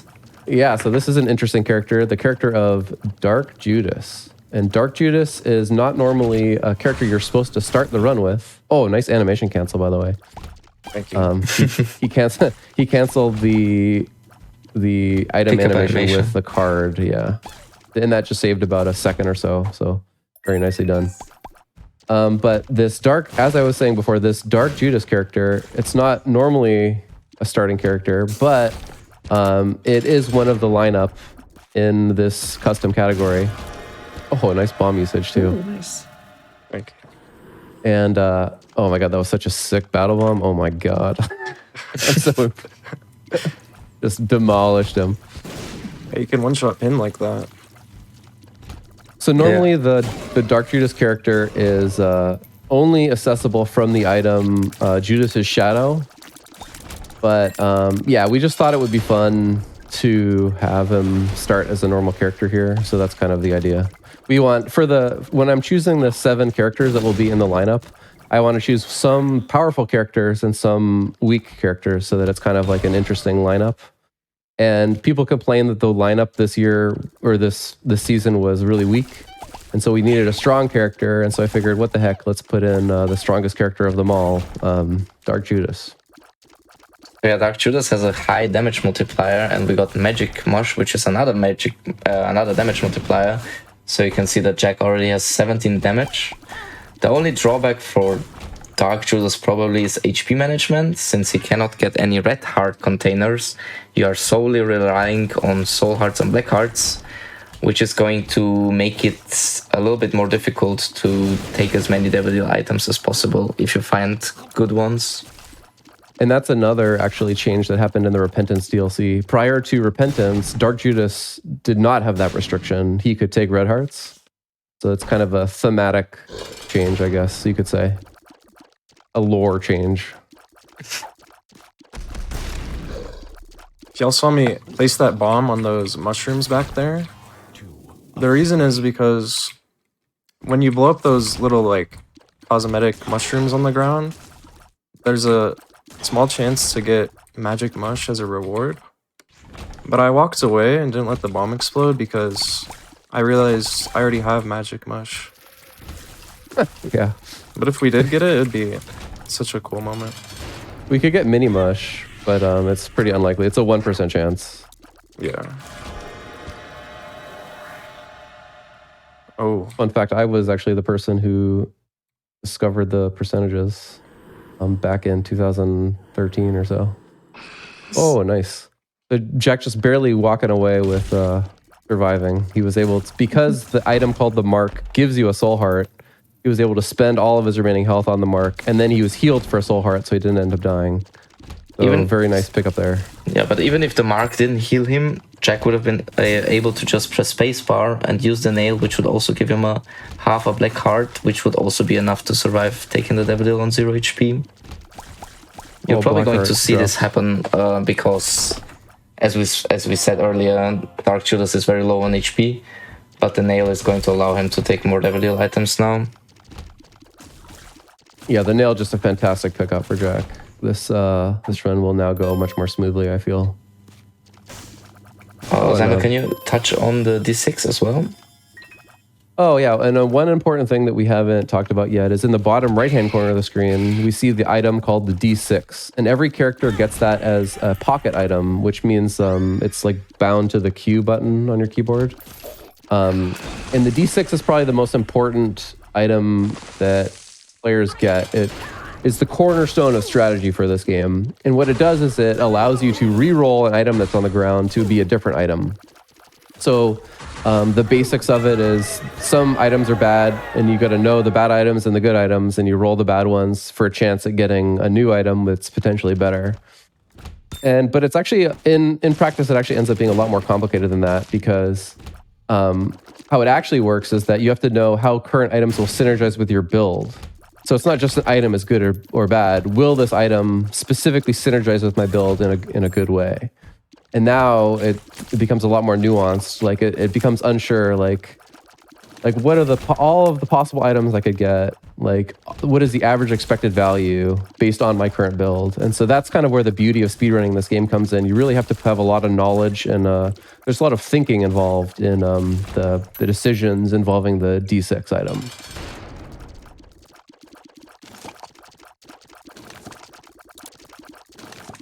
With as many items that's in the game, just having that knowledge is mind-blowing for someone watching a speedrun take place. Well, yeah, because there's like 750 items. Yeah. So you kind of have to know not only what all 750 items do, but how they interact with each other, right? Like, will this item be good on my build? How will it interact with my build? What are the key players? How will the key items work together? So yeah, it definitely takes many hours to get to kind of fill up your brain with all the necessary knowledge required in order to speedrun the game, even play it casually, to be perfectly frank.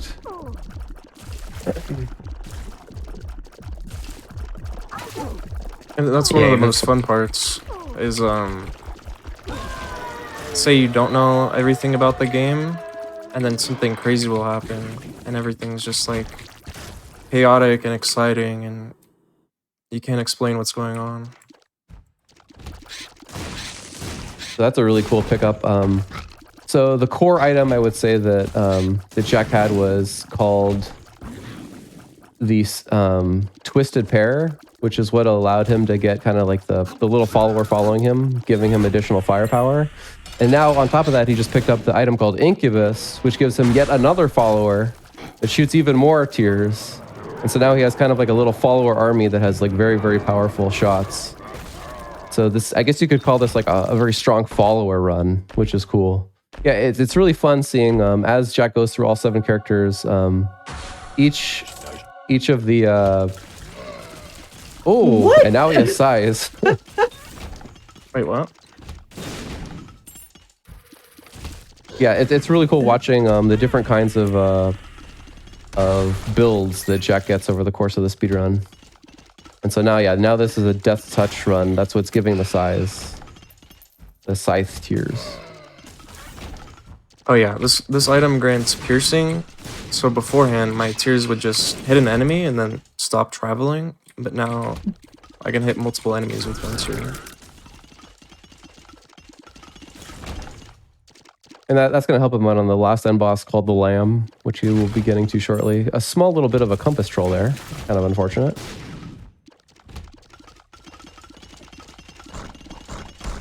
Oh. Also only on 2 HP, but with the nail, it should be enough. I don't want to jinx anything, but I believe in Jack.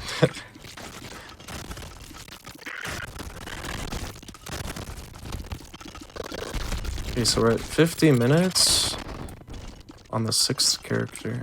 So I have 10 minutes left to hit the sub 1 hour. It all depends on the starting item for Eve. So the last character is going to be Eve, and we're going to get to that shortly. First, let's see the starting item. It's pretty good. All right. We have technology. The starting item. Yeah, you can do go. it. So this is actually 2 starting items, and the reason is because just starting with technology does not give you like a damage up. So it needs kind of something to go along with it in order to get the speedrun going. And lump of coal has a multiplicative synergy with technology. And so that's why those two items kind of pair really well together, which is why the mod gives both. Nice. So the strategy with regular Eve is that you kind of want your HP to be at maximum of one full red heart. The soul hearts you can have as many as you want, but you don't want more than one full red heart, because then you get a huge damage and speed up. Early on, it's going to be easy to do that because Eve also starts with the Razor, and every time you use the Razor, you take red heart damage, and you get a small damage boost for the room, so it's going to be easy to manage your red HP. But along the run, if Jack ever finds a better active item, he has to keep in mind that it's going to be harder to regulate your HP and keep your effects broken for the extra damage. Oh, huge pickup. The Brimstone is exactly what you want to see in that Devil Deal. Yep. Oh, very nice. And Jack has an extra key so you can get into Dross 2 and have a... This is exactly why he goes at a Dross. Look at how short this floor is. He only had to clear 2 rooms, and now he's right at the boss. And so that is the advantage of using the key and going into Dross. Also, the Brimstone just has a crazy synergy with the technology and the coal that we discussed earlier. So as you can see, it adds a little laser around the Brimstone, which deals even more damage. And the coal, as explained earlier, just adds even more damage if you keep your range to your enemies. Yeah, I believe it's a flat +1. Was the lump of coal synergy with the Brim. Or sorry, I meant the technology. The technology, yeah. It's a multiplier. Yeah, so the lump of coal is a multiplier, yes. Heck makes it like Cricket's head too. Heck Brim. It's a 50% multiplier. Yeah, very So now that the nice. build is already this strong, where you don't have any troubles defeating enemies, the best items you can find are either a shovel to skip floors, or maybe even an undefined for the same reason, or the teleporter that we saw earlier. Ooh. But other Boss than is really that, far away. more damage is always nice, but you can only kill enemies this fast. So Jack really wants to find a way to travel through the floors faster. So as Jack makes his way through the depths, we can talk a little bit about the last time this game was run at a GDQ, which was back in 2020 by Stone Age Marcus. And that one was actually before the Repentance DLC was released. So you could think of that as essentially an entirely different version of the game. Besides adding a bunch of different new items and other content, like a lot of things changed in the game. So if you guys are interested in Isaac Speedruns, you can also go check out that run too.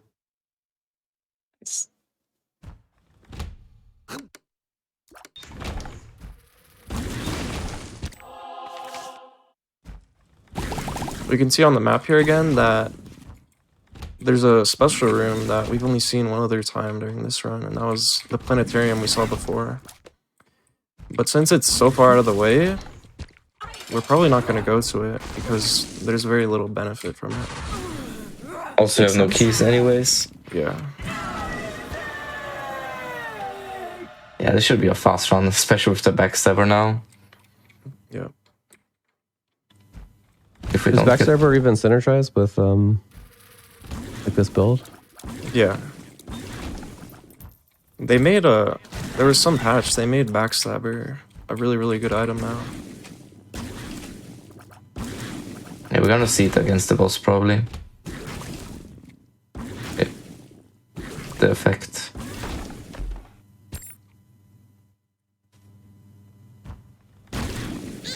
Yeah, the Satanic Bible is going to be keeping Jack really healthy.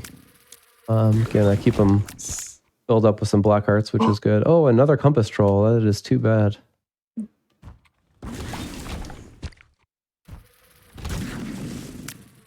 Oh, and in the recent Isaac news, they announced a online co-op that they're currently beta testing.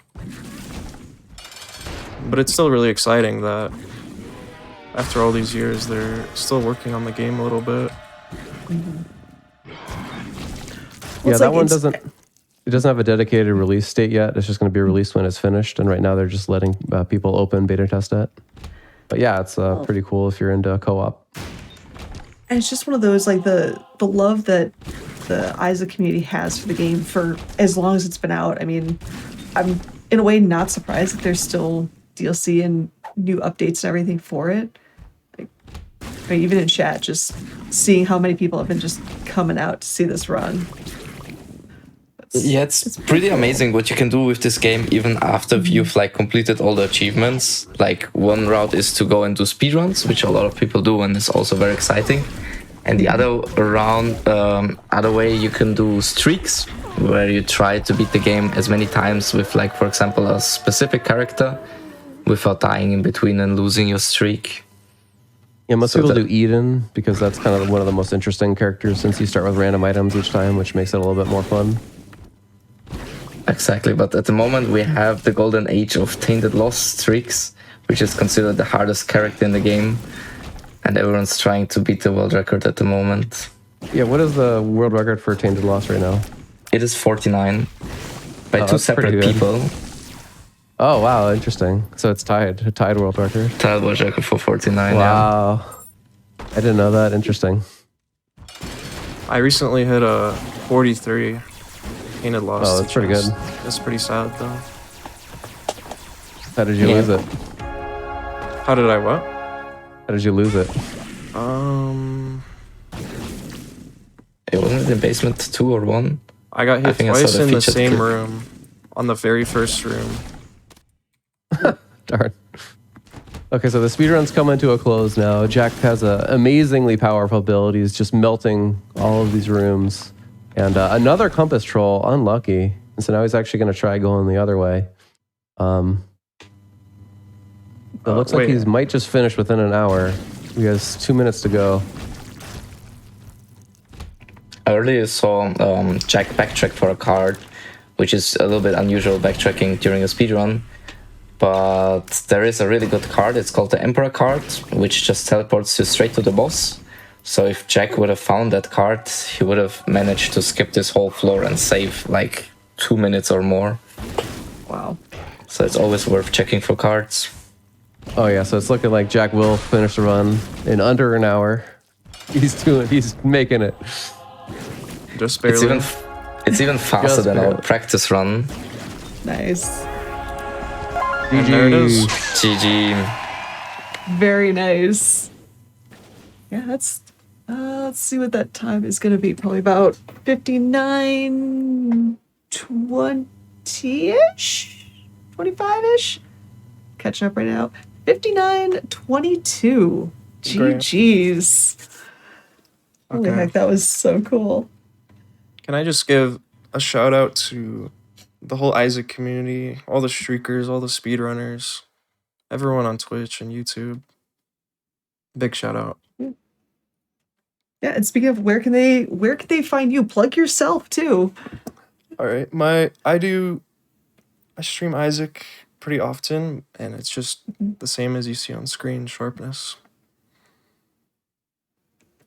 And then the wonderful commentary that chat has been absolutely loving from all of you. Where can they find you? And yeah, Tushi is a streamer on Twitch. He streams all the time as well. You can. Yeah, find I him do. I do. At the moment, I focus on Tainted Lost streaks as well. But probably, if you want to check out something from me, I would recommend to check out my blindfolded seeded run in Isaac. You can find it on my YouTube channel, which is the same name as you can see on the overlay. Yes.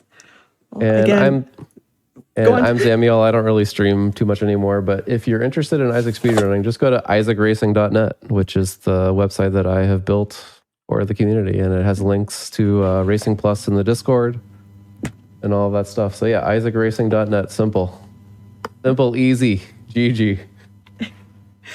And again, chat is popping off for that run. That was absolutely amazing to watch. So keep those GGs coming. For right now, get a hydration break. We've been shooting out a lot of tears, so let's refill those. And when we come back, we are going to be trying to survive the wonders that is Skull Island Rise of Kong. Stay tuned. We'll be right back in the express lane.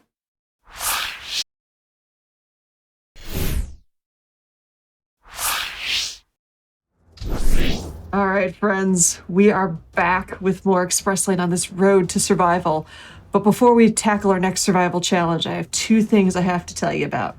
First and foremost, if you are watching on YouTube, as always, hello from the past. Make sure you press that like button on this video right below and subscribe to the channel. Also, if you're watching this on Twitch right now, hello from the present. I think maybe time travel, it's very wibbly wobbly. But if you didn't miss out on any of our shows and events, head over to YouTube, check out the VODs, youtube.com/gamesdonequick. All right, so we've survived aliens. We've survived the Binding of Isaac.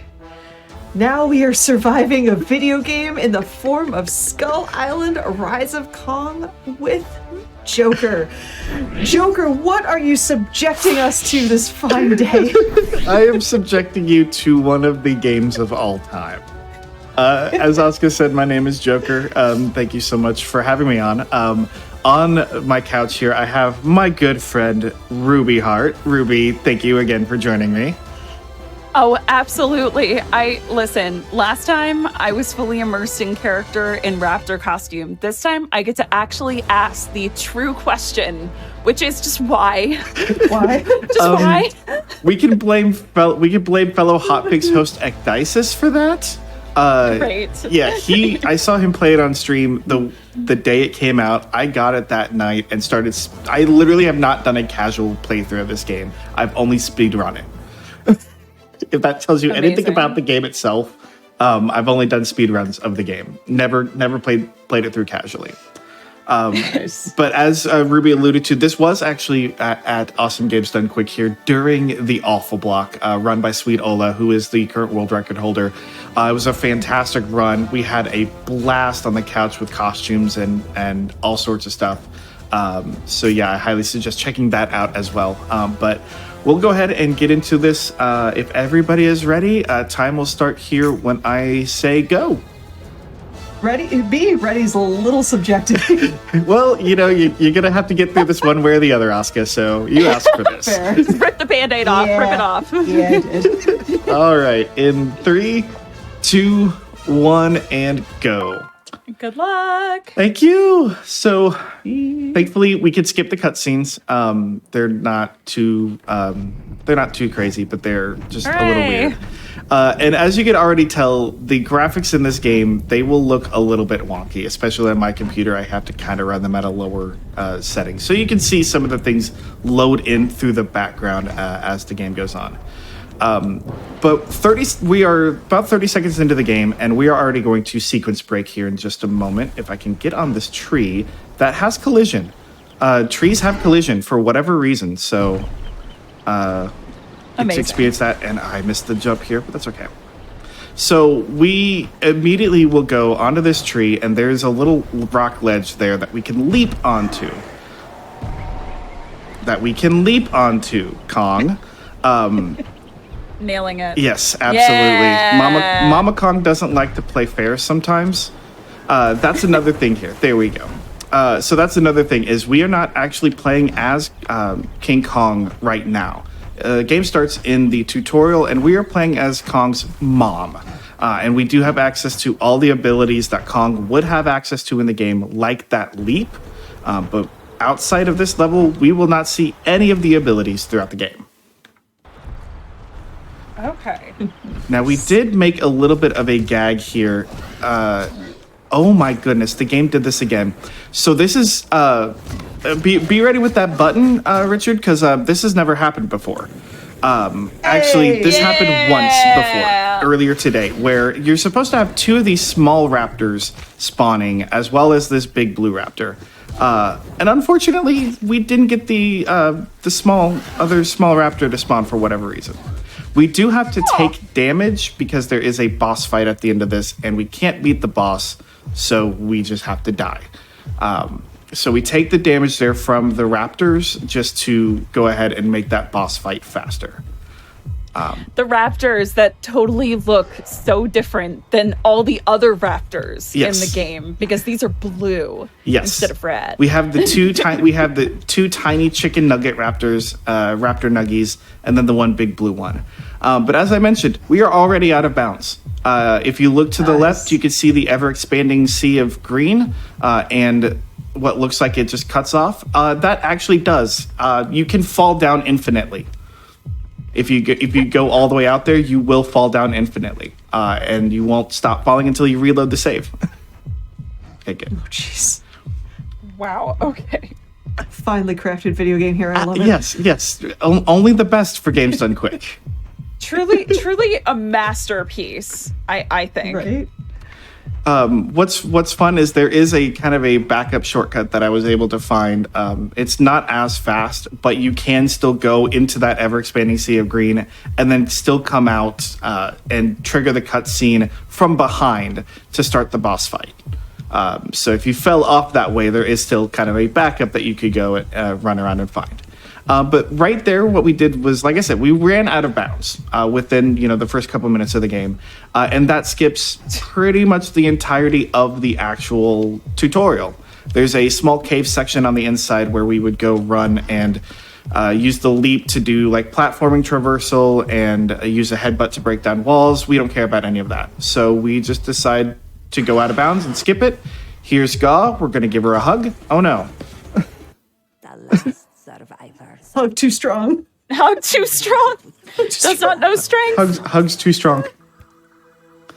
Oh my! Those Choco Raptors or Chocobo Raptors? Because they look like Chocobo Raptors. Yes, totally, Yes. absolutely. That's a thing. But now we are finally playing as Kong, jumping on that rock and then up on the platform there. Skips about 7 seconds, but also despawns a few different packs of enemies, including some crabs and raptors. So it's just a nice little way to skip things around. This crab is gonna. Okay, those crabs are not gonna play nice. Yeah, we have the long dash section, one of two long dash sections where we just sit. And if you watch the run at AGDQ, you will have noticed that Kong is doing a very specific motion that the rest of the couch and the back couch followed up on. Kong is just dabbing on them as we decide to go through here to our first Ascension fight, which I lovingly like to call Crab Mountain, and hope we don't run into the crab fight pit today. But honestly, the fact that the main motion in the game is just dabbing over and over brings me so much joy. Okay, second try. We'll take that. And no Crab Mountain, or no crab fight pit. So that's good. We are jumping rope with the tree, but we're good. So that is Crab Mountain. Yep, that is Crab Mountain. We that little section, it has collision, so we can jump on it. We now are out of bounds. We were technically in bounds. There's a red wall over there that you can kind of see just past this little rock mountain. You're supposed to come back when you have the ability to break the walls. And then collect a collectible that was on the other side of where we were going. But we found, with trees having... Oh, no, I jumped. I didn't mean to jump. That's fine. With trees having collision, we could just jump up on the trees and then, make our way out of bounds once again. Oh, my God. What percentage of this run would you say is out of bounds versus inbounds? I would say... So we spend a good... 3, 4, 5 minutes. So I'd say a good third of the game, a third of a decent speedrun is all out of bounds. Beautiful. Yep. So now we have Earth Gija, the first boss, or as I like to call him, Earthworm Gija. We're gonna do. Let me get this. 1, 2, 3. There we go. That should work. So Earth Gija spawns a rock in one of his first attacks. And we use that rock to lift us up onto rocks that are supposed to fall after you beat Gija. Oh, I think my controller died. Uh-oh. No! Controller, please. Yeah, controller, please. Stop! That's not good. I mean, I've got a backup controller here, so I'll make it work. Even the controller is like too much Kong. Yeah, Way too much Kong. way too much Kong recently. But yeah, so explaining the Giza skip there. There we go. All right. This one's going to feel a little bit weird, but we're good to go. Nice. Okay, cool. Yeah. But explaining that, that skip again, we use the rock that Giza spawns to jump up on rocks that are supposed to fall once you beat the boss. And then we just climb up and climb over. The end zone still loads in even when you haven't beaten the boss yet. So we just use that to our advantage and just walk out. Nice. So here's, I was trying to do it. There we go. Got it. Now. The comment chat, the controller sacrificed itself for us. Everyone F in chat for the controller. F's in chat for the controller. Oh man, I don't know what happened there. The light was still on and everything. It just decided to not work. Here's the other very, very long section of Out of Bounds where we do nothing but dab. We literally go out of bounds. So we have another Ascension fight there. Ascension fights are supposed to give you XP that you can use to level up Kong and his abilities. But again, we don't care about that because that's slow. So we can skip the Ascension fights by just jumping out of bounds in specific ways. The intense music will keep playing until we transition areas because the game still thinks that we're in an Ascension fight. Great. Amazing. Our producer Richard is a legend right now. So, put your subscribe to your channel, Joker, to contribute to the controller. Oh no! Fund. Well, you could also, God. as we just saw there, that was the hole of death, or as I like to call it, the hole of my PB dreams.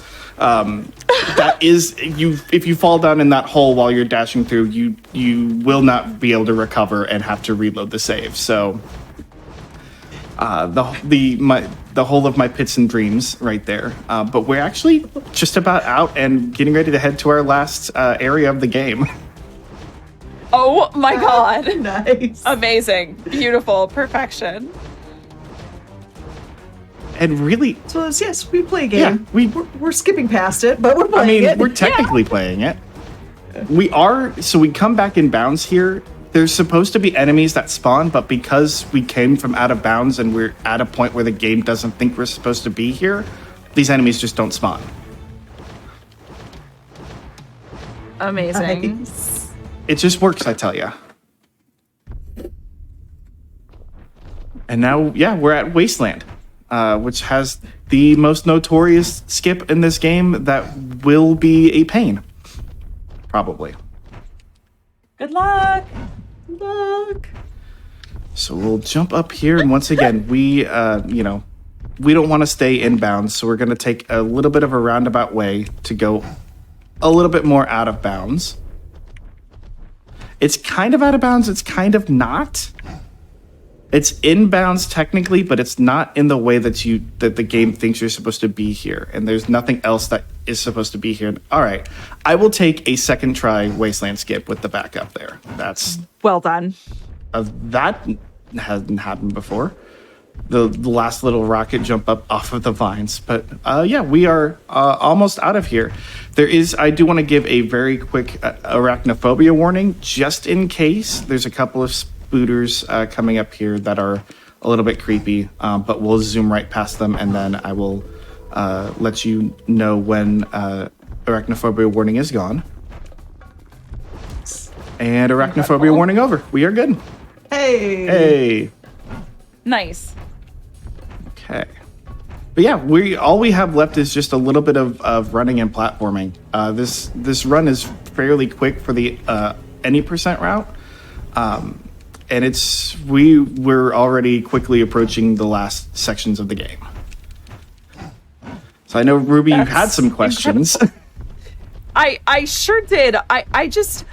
So when it comes to actually breaking out of bounds, is it just a matter of the walls here are suggestions, or is there something you're doing to break out of bounds? No, the walls are just suggestions. It's cool. It's mainly almost anything you see that looks like it could have collision or that you can stand on, And with the leap ability, we use that to our advantage.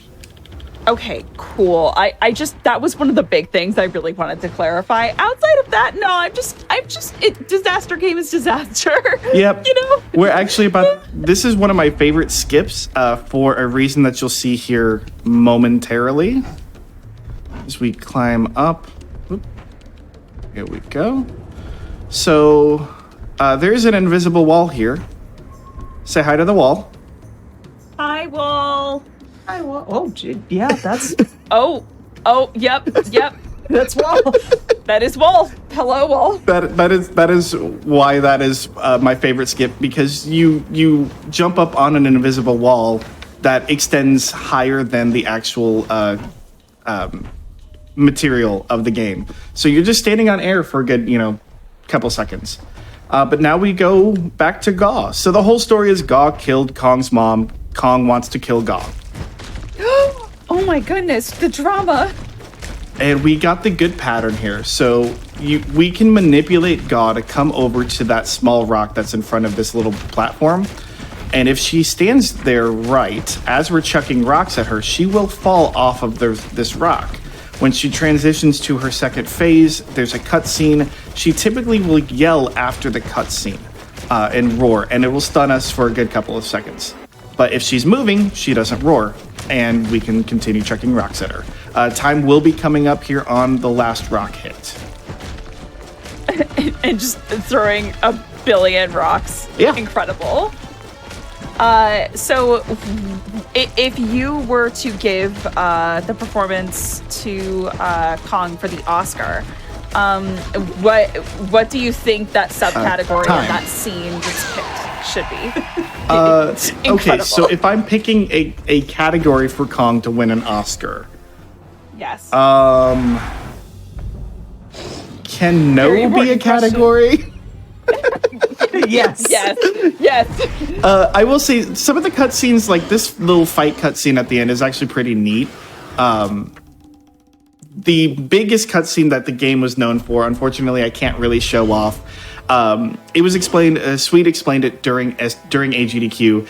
In the collector's version, essentially, you get skins for Kong. You get filters for the game, as well as videos of the orchestra performing the orchestral music of the game. The orchestral music is really good, give it that. But one of the things that they forgot to do is that you can literally just replace any video that you want inside of the folder that holds the video files for those specific videos. So all you have to do is just rename it and drop it in, and it now becomes that video. Incredible. That is beautiful. This game was put together. It was put together. In a way. In some way, shape, or form. But yeah, that was any percent of Skull Island: Rise of Kong. I know the game doesn't look great. I fully enjoy the speedrun, and I really suggest if you can find it on sale on Steam, I suggest picking it up and learning the speedrun. You just saw with the couple of skips here, it's a sub 15-minute run for any percent. We are currently continuing to route the all bosses category, which is about a half an hour. Schmumbler has also been working on a reverse boss order, which is really interesting because you can still trigger the boss cutscenes going into the arenas from the wrong way. So it makes it really interesting. So big shout outs to Schmumbler for that. But yeah, I really suggest going over to the speedruns.com page. It's just Skull Island: Rise of Kong. There's information there. I believe the Discord link is there as well, and there's extra information within the Discord to Skull Island, as well as some of the other Kaiju and Kong games if you're interested in those. But I highly suggest, just even as kind of a casual speedrun, to pick this up. It's a fun game. It actually handles pretty well despite how the game just falls apart on its own. Of course, where can they find the two of you? Ruby, would you like to go first? Oh, Oh, sure. Hi. So I'm Ruby. I am a speedrunner of co-op games like Overcooked 2. I am now becoming obsessed with World multi-world record holder. archipelagos. Yeah, thanks. Yeah, I did that thing too. And one of the founders of the Yes Chef meme. Hello, chefs. Then otherwise, you can see me on GDQ and Fatale's events as one of the interview talent. I love working with GDQ and helping raise money for charity and getting to meet all the amazing runners. So, hey, everyone, keep volunteering, keep submitting your stuff. You're amazing. And you can find me streaming a bunch of insane stuff at twitch.tv/RubyHeart. So that's me. And you can find me twitch.tv/justjoker, J0KERR. I'm now that GDQ is over and Hotfix is over, Kong is going to kind of take a little bit of a backseat as I'm planning on learning 3 new runs, one of them to potentially submit for SGDQ. But I also still speedrun Sonic R. I speedrun a rhythm action game called Synesthete. That's also a blast. But yeah, I'm learning some new games. I'm streaming as I'm, learning the speedruns and picking them up. I'm going to be trying to stream at least 2-3 times a week. So I would love to see you over there. And, maybe we can get a run back of Kong eventually here soon, or an all bosses run that you can see exactly just how bad this game is broken apart when you go across the entire game. Do it. Yeah. But again, thank you, Oscar, for having me on. I really appreciate it. I'm happy to be here for this show, and please come speedrun Kong and continue to support GDQ and all of the programming here on GDQ and trans rights. Yes, trans rights are human rights. All right, chat. GG's on surviving. GG's to Joker and Ruby for that fantastic run of a game of a year that happened to be last year. But when we come back, this road to survival will take the final shape as we go on to a pair of Destiny 2 solo dungeons. So sit tight and we'll be right back.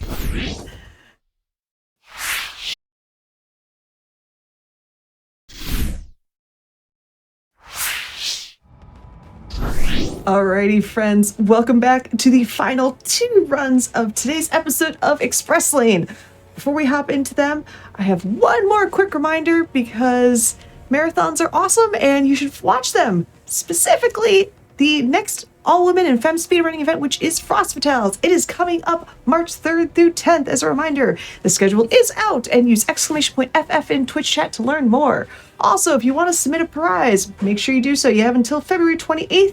Head to gamesdonequick.com/framefatales for more info.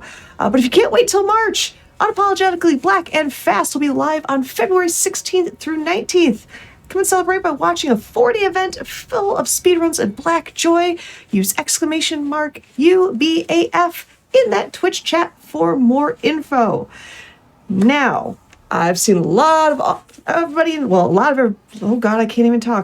people in chat have been waiting for these two awesome dungeon runs. I'm just completely out of it because I can't talk anymore. But from a game that I have loved since, I've been playing this for too long, the Destiny 1 alpha on the PlayStation, I hate myself for saying that, all the way to now, we have Destiny 2 with Zemo running first, a solo run of Duality. So, Zemo, take it away. Well, I'm Zemo, and I speedrun a lot of Destiny 2 been speedrunning for around 2.5 years, really seriously. And I'd like to say that my specialty is dungeons, and I dabble in a bit of raids. And on the couch, I have Aegis and Datto, who are some known creators. I've been around the block or two. Hello, everyone. My name is Datto. I've been making YouTube and Twitch content for Destiny 2 basically since the alpha. I'm a pretty old guard here. Hi everyone, I'm Aegis, or the Aegis Relic, and I'm same thing. I've been making YouTube content for speedrunning and raids for a bit now, and I'm also a fellow speedrunner as well that does a lot of raids. So good luck to Zemo, and let's see hopefully some crazy runs. Let's get it. Yeah, so whenever you're ready, give a 3, 2, 1 countdown, and you can get started. All right. 3, 2, 1, go. Okay, so I know that there's a lot of Destiny fans in the chat right now, but I am going to explain some of the more basic things that you're going to be seeing in the next couple of runs here. Mainly the movement tech, which is going to be majority sword usage and the grapple move from the Strand subclass. The sword has a perk on it called Eager Edge, where once you swap to it, you have a small window of time to use an attack that will dash you forward very, very far, very, very quickly. And when you combine this with the grapple move from Strand, it allows you to really go far in a very short amount of time. We're also combining this with a special armor piece that the Titan has called Lion Rampant, which allows them to float in the air much longer than you're usually able to do. And there, if you take a look, Zemo just did a crazy launch there, so you're probably wondering how he did that. There's a kind of semi-complex, a little bit of a niche tech that you can do in Destiny, where if you finisher an enemy, the game will try to fling you back to your original position when you finisher an enemy. So Zemo, he finishered a dog, and this entire dungeon is kind of centered around the idea that there's a nightmare realm, so a nightmare copy of the dungeon, as well as a normal copy of the dungeon. So you've noticed Zemo's been shooting quite a few of these bells. Every time you shoot a bell in this dungeon, it kind of toggles a switch, and you go between the normal version of the dungeon and the nightmare version of the dungeon.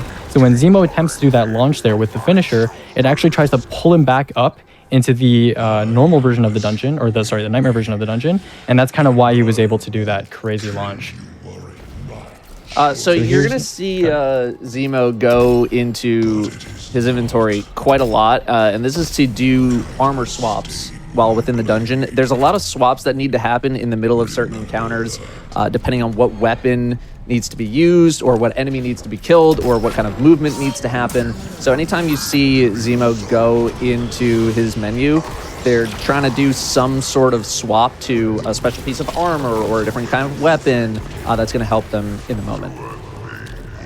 Yeah, and you can see Zemo here, he's entered the first encounter of the dungeon now. So he is currently collecting some standard essences from these scions, and once he collects 2, he's again going to shoot that bell to go back to the normal realm of the dungeon. And now he's going to be able to progress by dunking these standards into these little kind of icons, and that will allow him to progress towards getting to the boss. And you can see the boss health bar in the bottom middle of his screen. And once he kills that boss, he'll be done with the first encounter of Duality.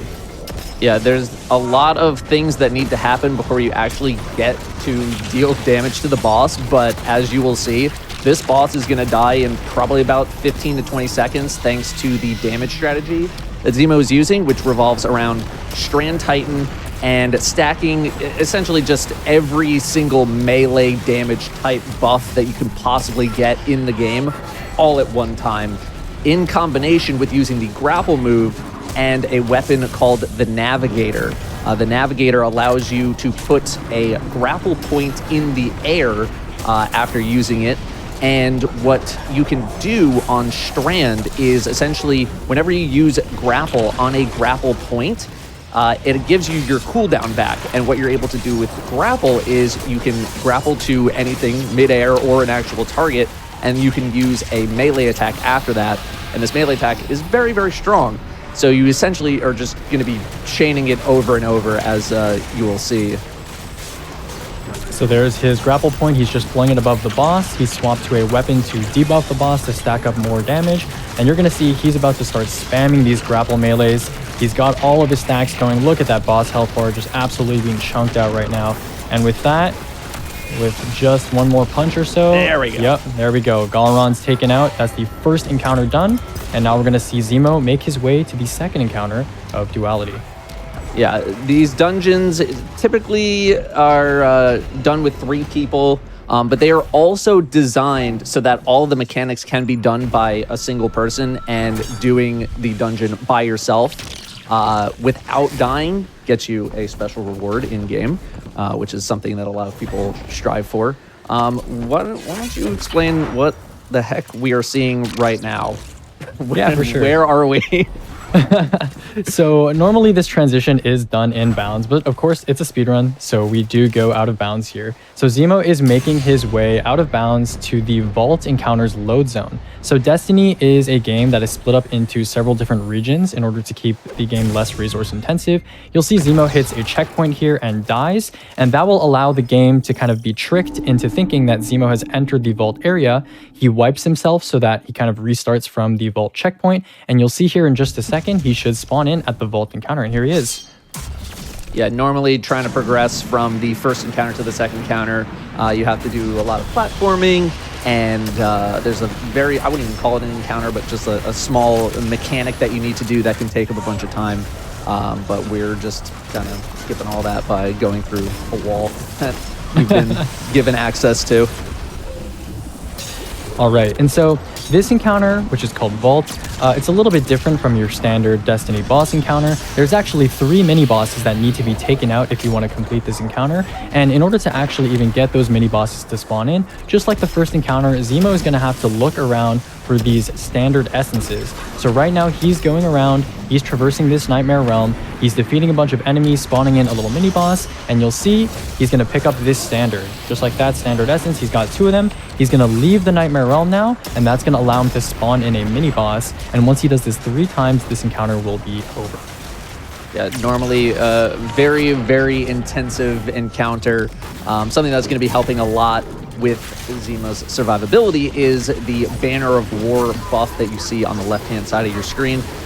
This provides even more melee damage to Titans, which, you know, they just absolutely needed more of. But it also gives ticking health regeneration. So right now, you're just seeing him get absolutely clobbered by all these enemies, and he's still full health, and you're just like, what? How are you alive right now? It's because of Banner of War. It's just absolutely ridiculous. And it is part of why Strand Titan is so incredibly strong in the game right now, is because of this buff that we just very recently got access to. Yeah, 100%. Strand Titan is, of course, Zemo's subclass of choice for Destiny 2 solo dungeon speedrunning. It's got everything Dado mentioned. It's got movement capabilities through grappling, and of course your classic grapple melee for damage. And it's kind of got everything you need. Banner of War is excellent survivability as well, so it's kind of the default de facto pick for dungeon speedrunners. And especially, when you're taking on a boss that's typically meant to be dealt with by 3 people as just 1 person, that extra damage really, really helps a lot.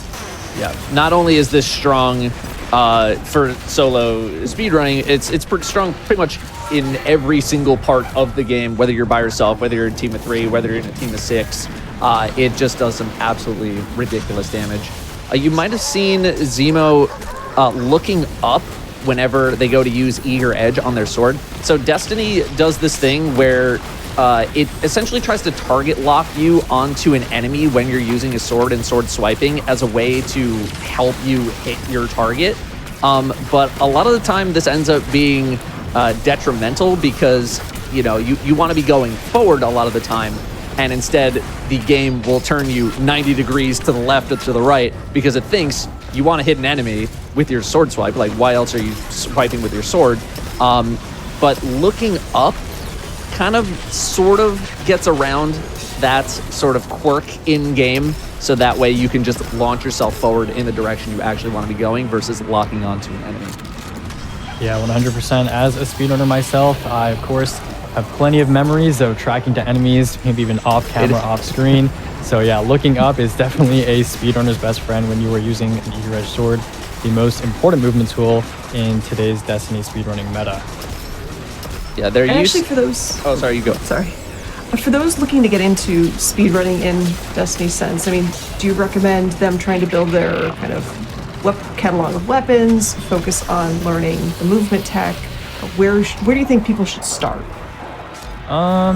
Well, I mean, if you want to get started with speedrunning, we're trying to slowly build the community up and make more resources available for newer players. But definitely, I would say just start with an activity that you really enjoy. I mean, Zemo seems to really enjoy solo dungeons, and so he's excelled in them because he's worked so hard.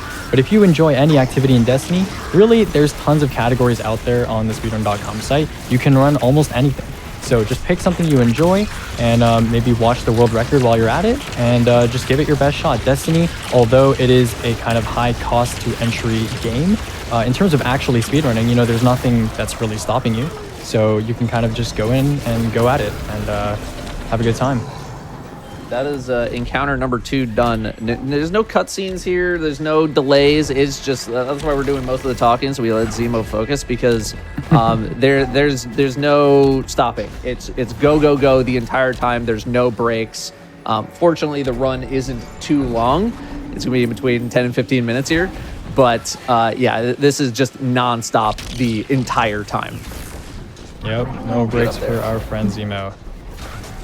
And looking at the grapple, like how busted did the speedruns become once the strand became available? I know the sword skating was a thing for the longest time, but now you have this grapple hook that just you can start pulling off things like that.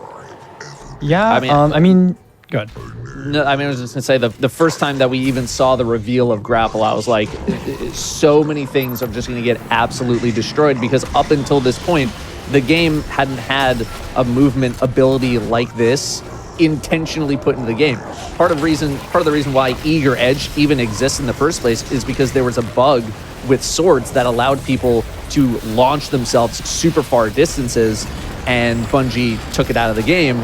But there was so much clamor for something like that to return that they gave the Eager Edge perk to swords, and that's sort of re-enabled a few things.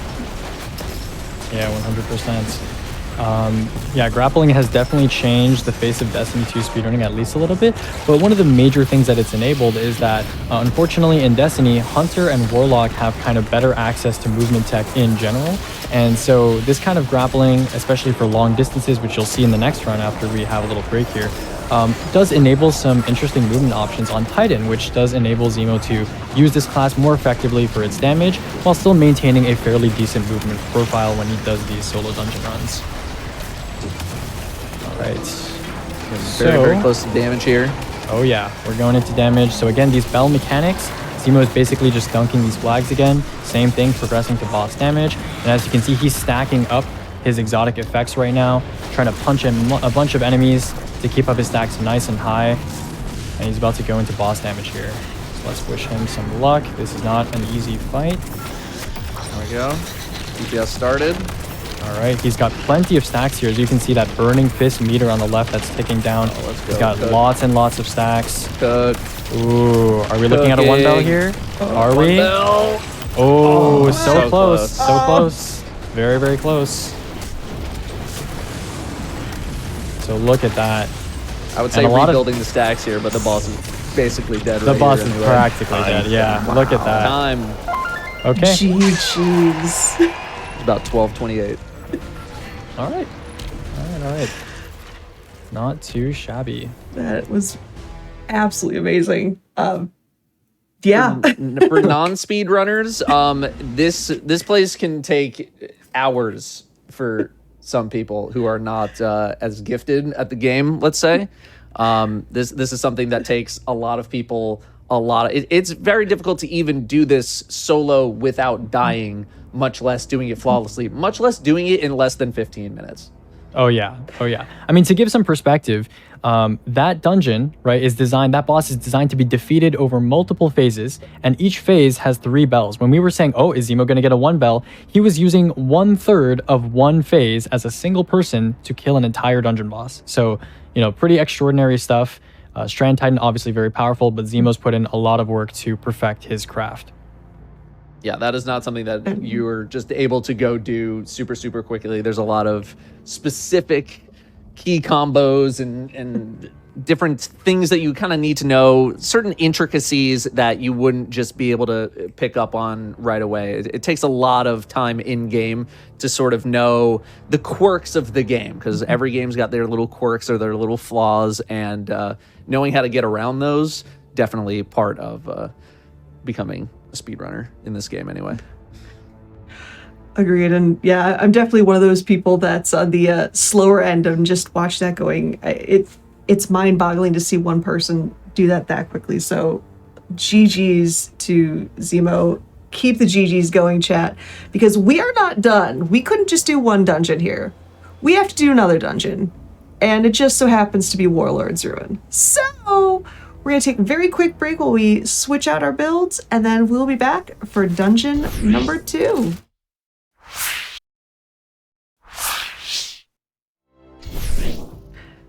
All right, chat, I said there was one more dungeon, and we are at it. So once again, we have Zemo doing Destiny 2 solo dungeons, but this time we've gone from Duality to Warlord's Ruin. So friends, take it away once more. All right. Before anything, I'm loading into Master, so I have max ammo when I load in for the actual run. So once I load in, I'll be ready to get the countdown.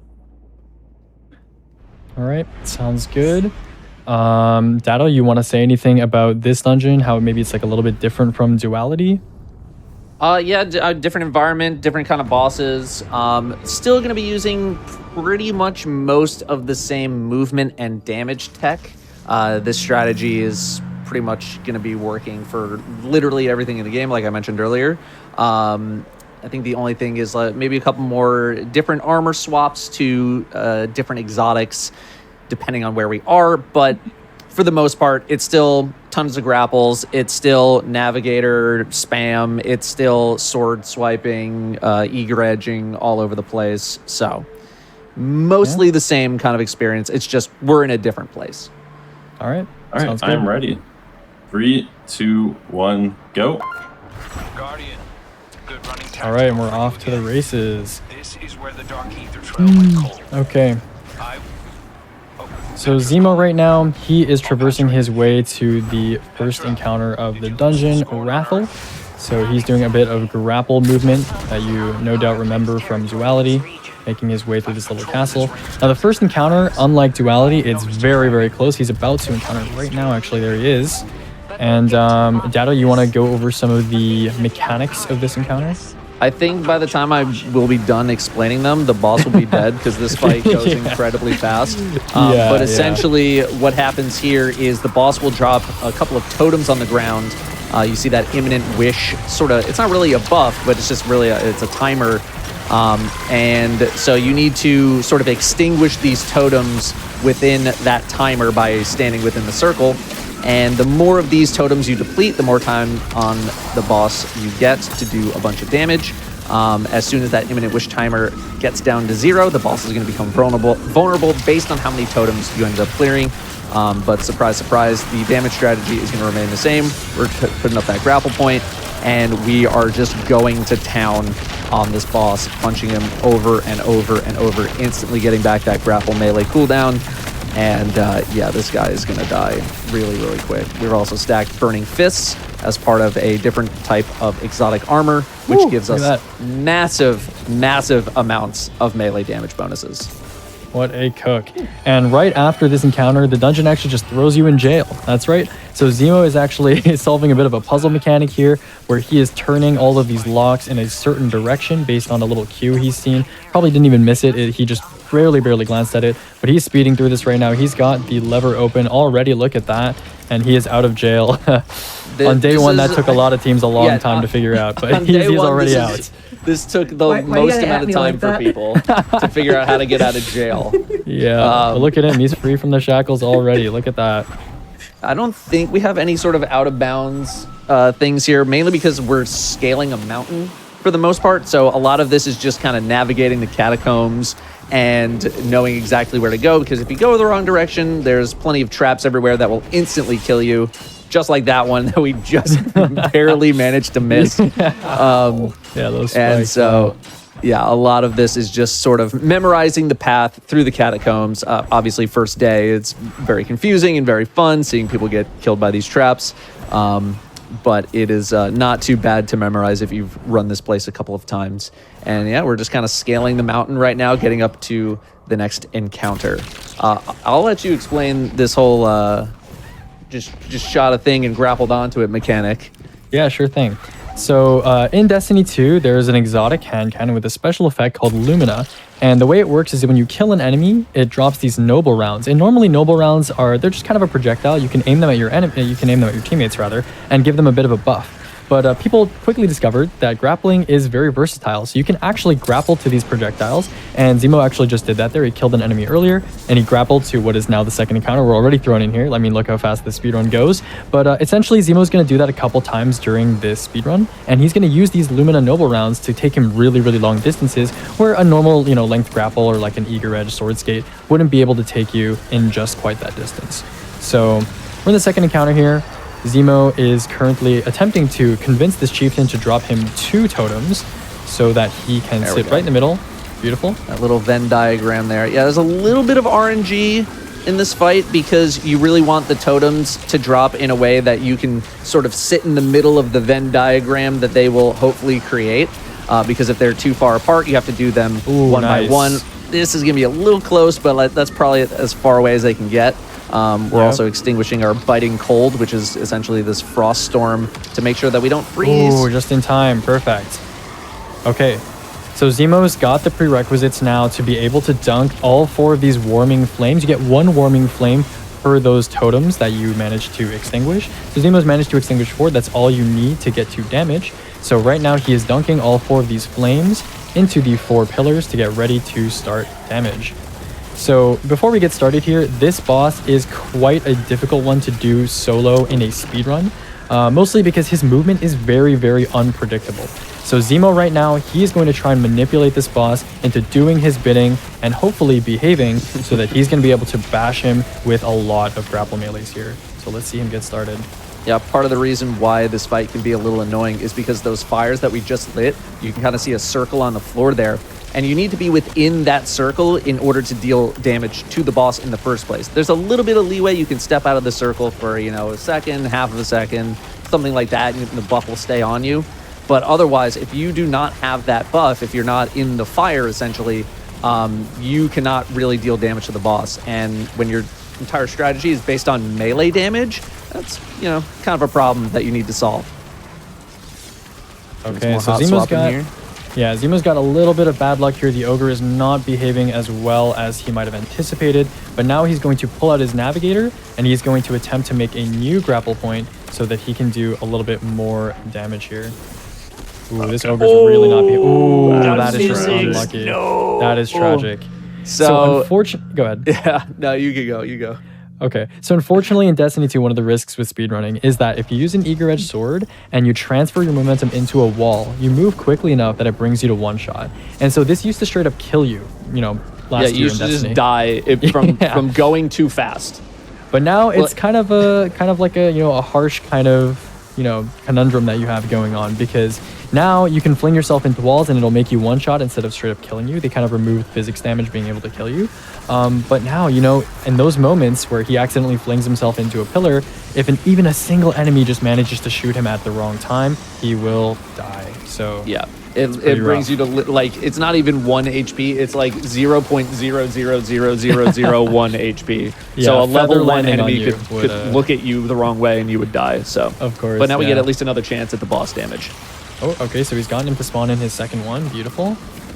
That one awkward on the stairs. That one. Yeah, that's unfortunate. Luck was not on my side.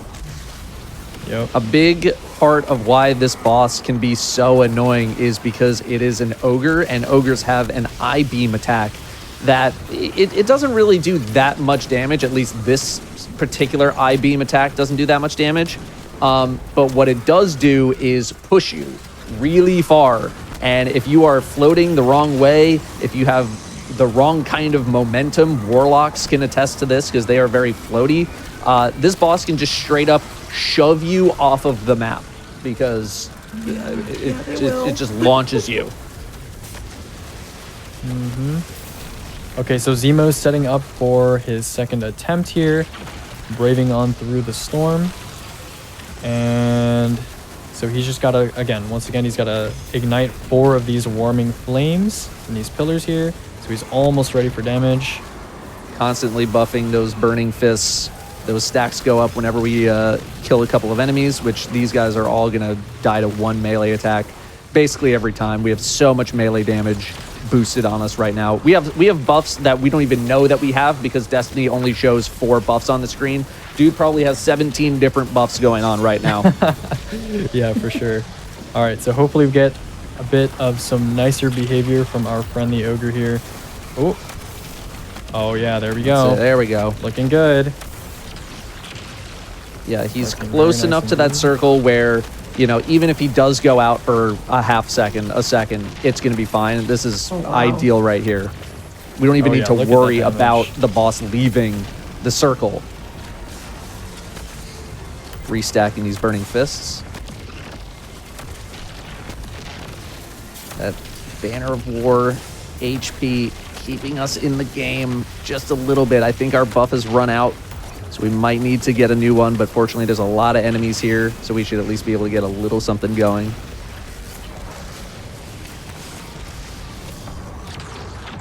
Yeah, remember, a last attempt, this boss was not even close to half HP, and now they are well below half HP. That's the kind of difference the positioning can make. 100%. So Zemo's on his last torch now. He's going to go and attempt to finish off this boss. There it is. All right, excellent. Again, a couple of unfortunate melees. Sometimes we get ghost melees, where essentially you use your melee charge or you use an attack and the animation sort of locks onto the boss, but it doesn't quite give you the hit. That's one of those quirks that I was talking about before this run started, of just figuring out what makes the game tick and how to avoid a lot of those ghost melees as much as you can. Sometimes they're unavoidable, but sometimes there's some stuff that you can do to get around it. Unfortunately, we did not get the one phase, but that's okay. All right. So once again, we're going through these mechanics for a second phase. Now, Zemo, just keep in mind that this might look a little easy, you know, the fact that he's kind of 180 grapple meleeing the ogre repeatedly. But trust me, as someone that has tried this myself, I've seen plenty of other people try it. Zemo has spent a lot of time kind of perfecting these animations and being able to flick around him and just turn that camera so quickly, disconnect his grapple midair, and really maximize that damage. But this boss is really, really fickle, really not a well-behaved, consistent boss in a speedrunning environment for, you know, unfortunate reasons. All right. Yeah, what was I just gonna say? Yeah, that's another one of the quirks of Destiny, is kind of realizing these or knowing the limitations of your cooldowns, how quickly after a failed attack can you re-attack. You're almost playing like sort of like a rhythm game with some of these combos, and knowing like how quickly you can hit the next button after you've done a certain thing. And it takes a lot of experience, many hours of experience to even pick up on some of those basics of how often you can do XYZ thing.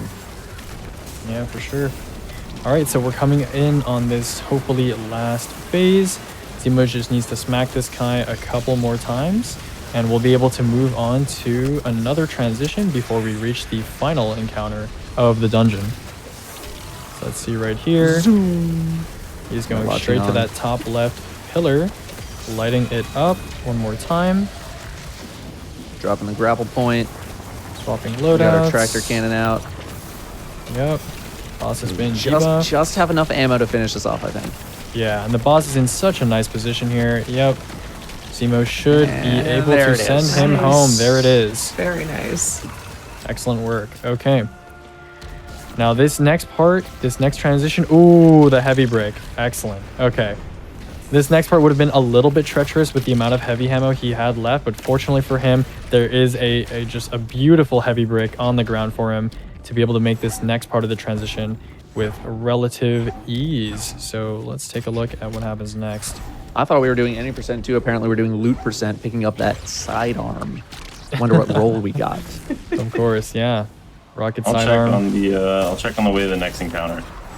Okay. Oh, okay. All right. Oh, we're zooming. There we go. I respect it. Oh, that scream is such a troll. Bumping into the loot scream.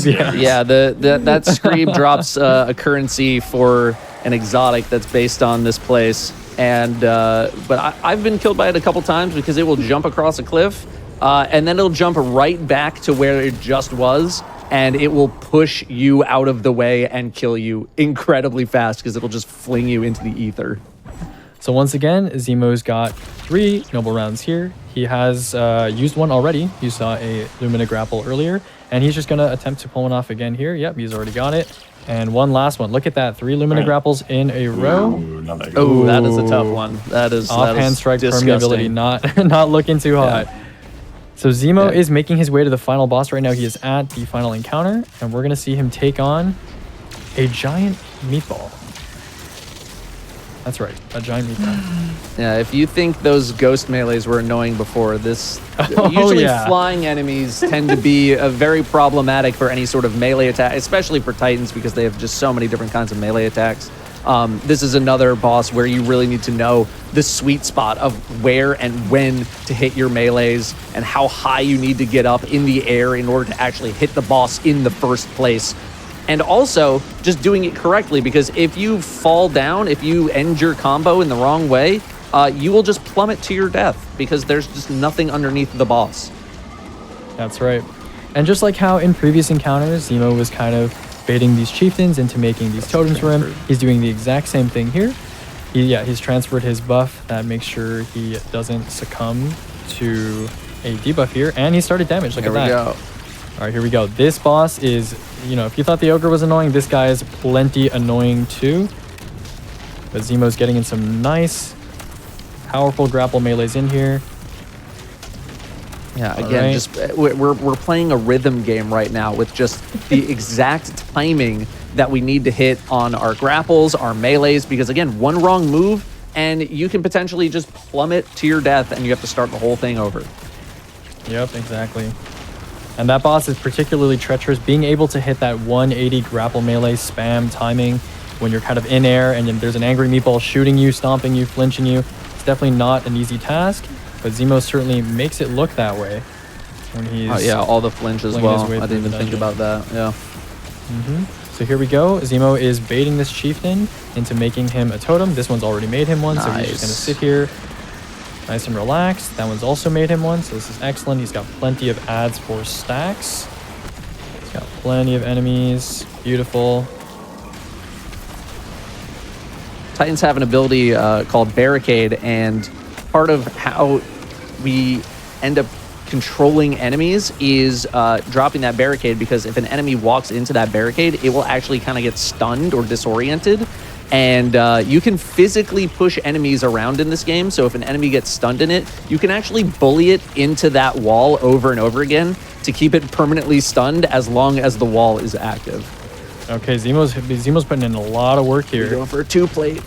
Could he maybe go for the 2-floor? Ooh, it's close, but no cigar. Yeah, pretty close. Pretty close. Great reaction, though, to just immediately send himself up to the 3rd platform instead of going back down and then having to come back up. And that's those intangibles, right? Yeah, that's the not something foresight. that you just you just learn by watching. Of course. All right, so well, the good news is Zemo should have a pretty clean and easy 3rd floor here, kind of regardless of how many totems he's able to produce from these chieftains. So he's just kind of hanging out here. Yeah, 2 melee attacks and this boss is going into final stand. Oh yeah, 100%. Got it in the bag.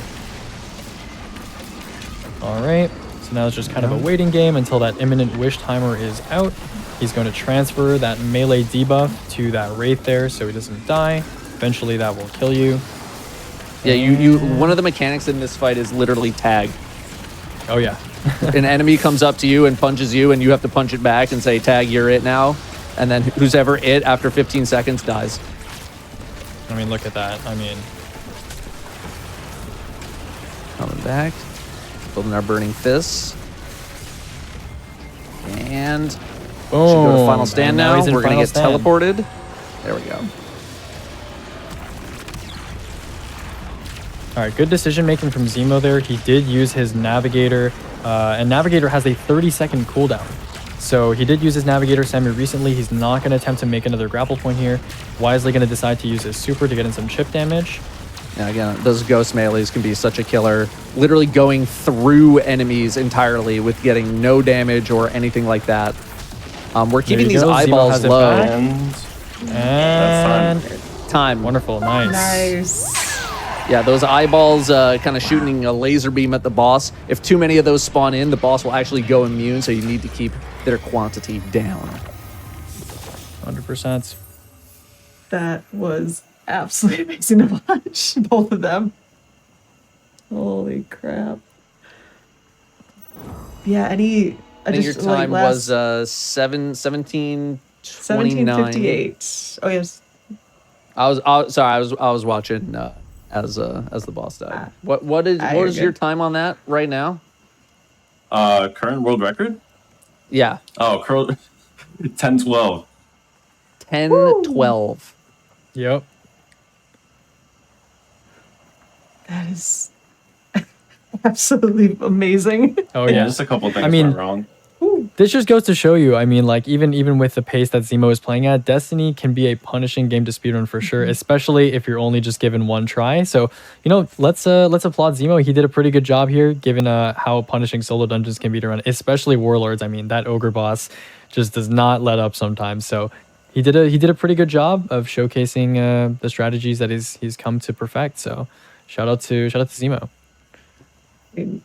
Yeah, shout out to all three of you. You're all absolute pillars in the Destiny community. Please, like, tell everybody where.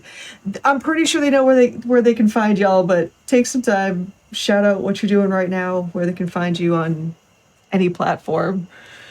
Well, I usually stream my runs at twitch.tv/Zemo and upload them on YouTube, youtube.com/@Zemo.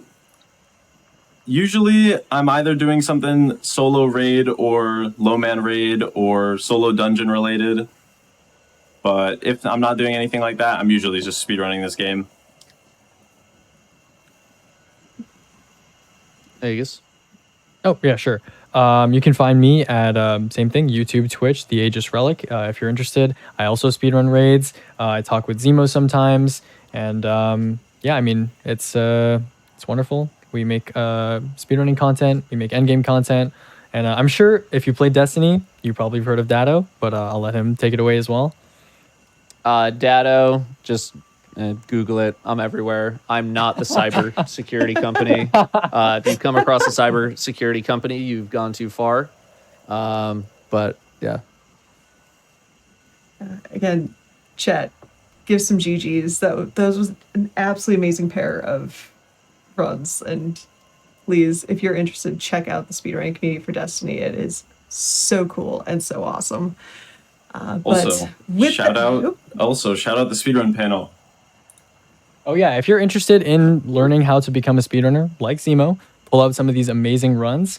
The D2 Speedrun panel Discord server, as well as the speedrun.com page for Destiny 2. Lots of resources there that we update all the time. And there's a community there too, and you can ask them questions if you're new to speedrunning. Check that out, everybody. Yeah, with that, not only is that the end of today's episode of Express Lane, I have one more unfortunate announcement, and kind of the one I've been dreading saying, but beginning February 5th, so next week, Hotfix is going to be undergoing some significant changes and restructuring. So during this time, we're going to be dialing back some of our daily live shows, and that includes this one. So we're going to be taking a road trip on a temporary hiatus. That being said, there are going to be some live shows that are going to be every Wednesday, as well as the weekend specials that are going to be live as well. If you want to see what the interim schedule looks like, head to gamestonequick.com/hotfix. But in general, thank you for supporting all these shows over the years. Thank you for supporting Express Lane. I'm one of the newer showrunners, and talking to a lot of the current showrunners, one of the newer speedrunners of the group. It's truthfully because of the first step that I'm even here talking to you right now and hosting a show on a platform of such cool people. And okay, tears. No, go away. Save it till afterwards. But the speedrunning community is so amazing, so awesome. All right. And all of you have been so cool.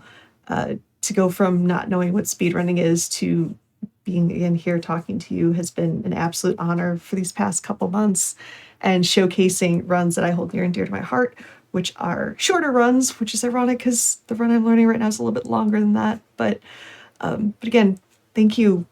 I wouldn't be here if it wasn't for all of you. I wouldn't get to showcase things I love if it wasn't for all of you. So please, even though Express Lane and a bunch of the other shows are going on temporary hiatus, keep supporting Hotfix. It means the world to all of us. We're going to be back with a new format. We'll share more information when here on our socials when more details are available. That being said, if you want to see what I'm up to, I'm on twitch.tv/Oscar424. Find me on Twitter/X at N1Oscar, so N1Oscar. I do silly speedruns. I do fun shmups. I'm doing RPG speedruns now. You can see me in Fatales, or Frost Fatales, doing Made of Scare and Leaf Floor Man, This Game Blows. So, yeah. And on behalf of my two pups, which are now both sleeping and in the other room, and I can't grab them and put them on camera, again, thank you. I can't thank you enough. All of you are absolutely amazing. You're super cute. And keep loving speedruns as much as I do. So yeah, that said, we're going to be going on a road trip for a little bit. Love all of you, hearts. But we'll be back, we'll be strong, and we're going to be awesome. But tune in tomorrow for some Game Masters, followed by How to Train a Speedrunner, all starting at 7 p.m. Eastern. And support those shows as well. So, from the bottom of my heart, hopefully until next time.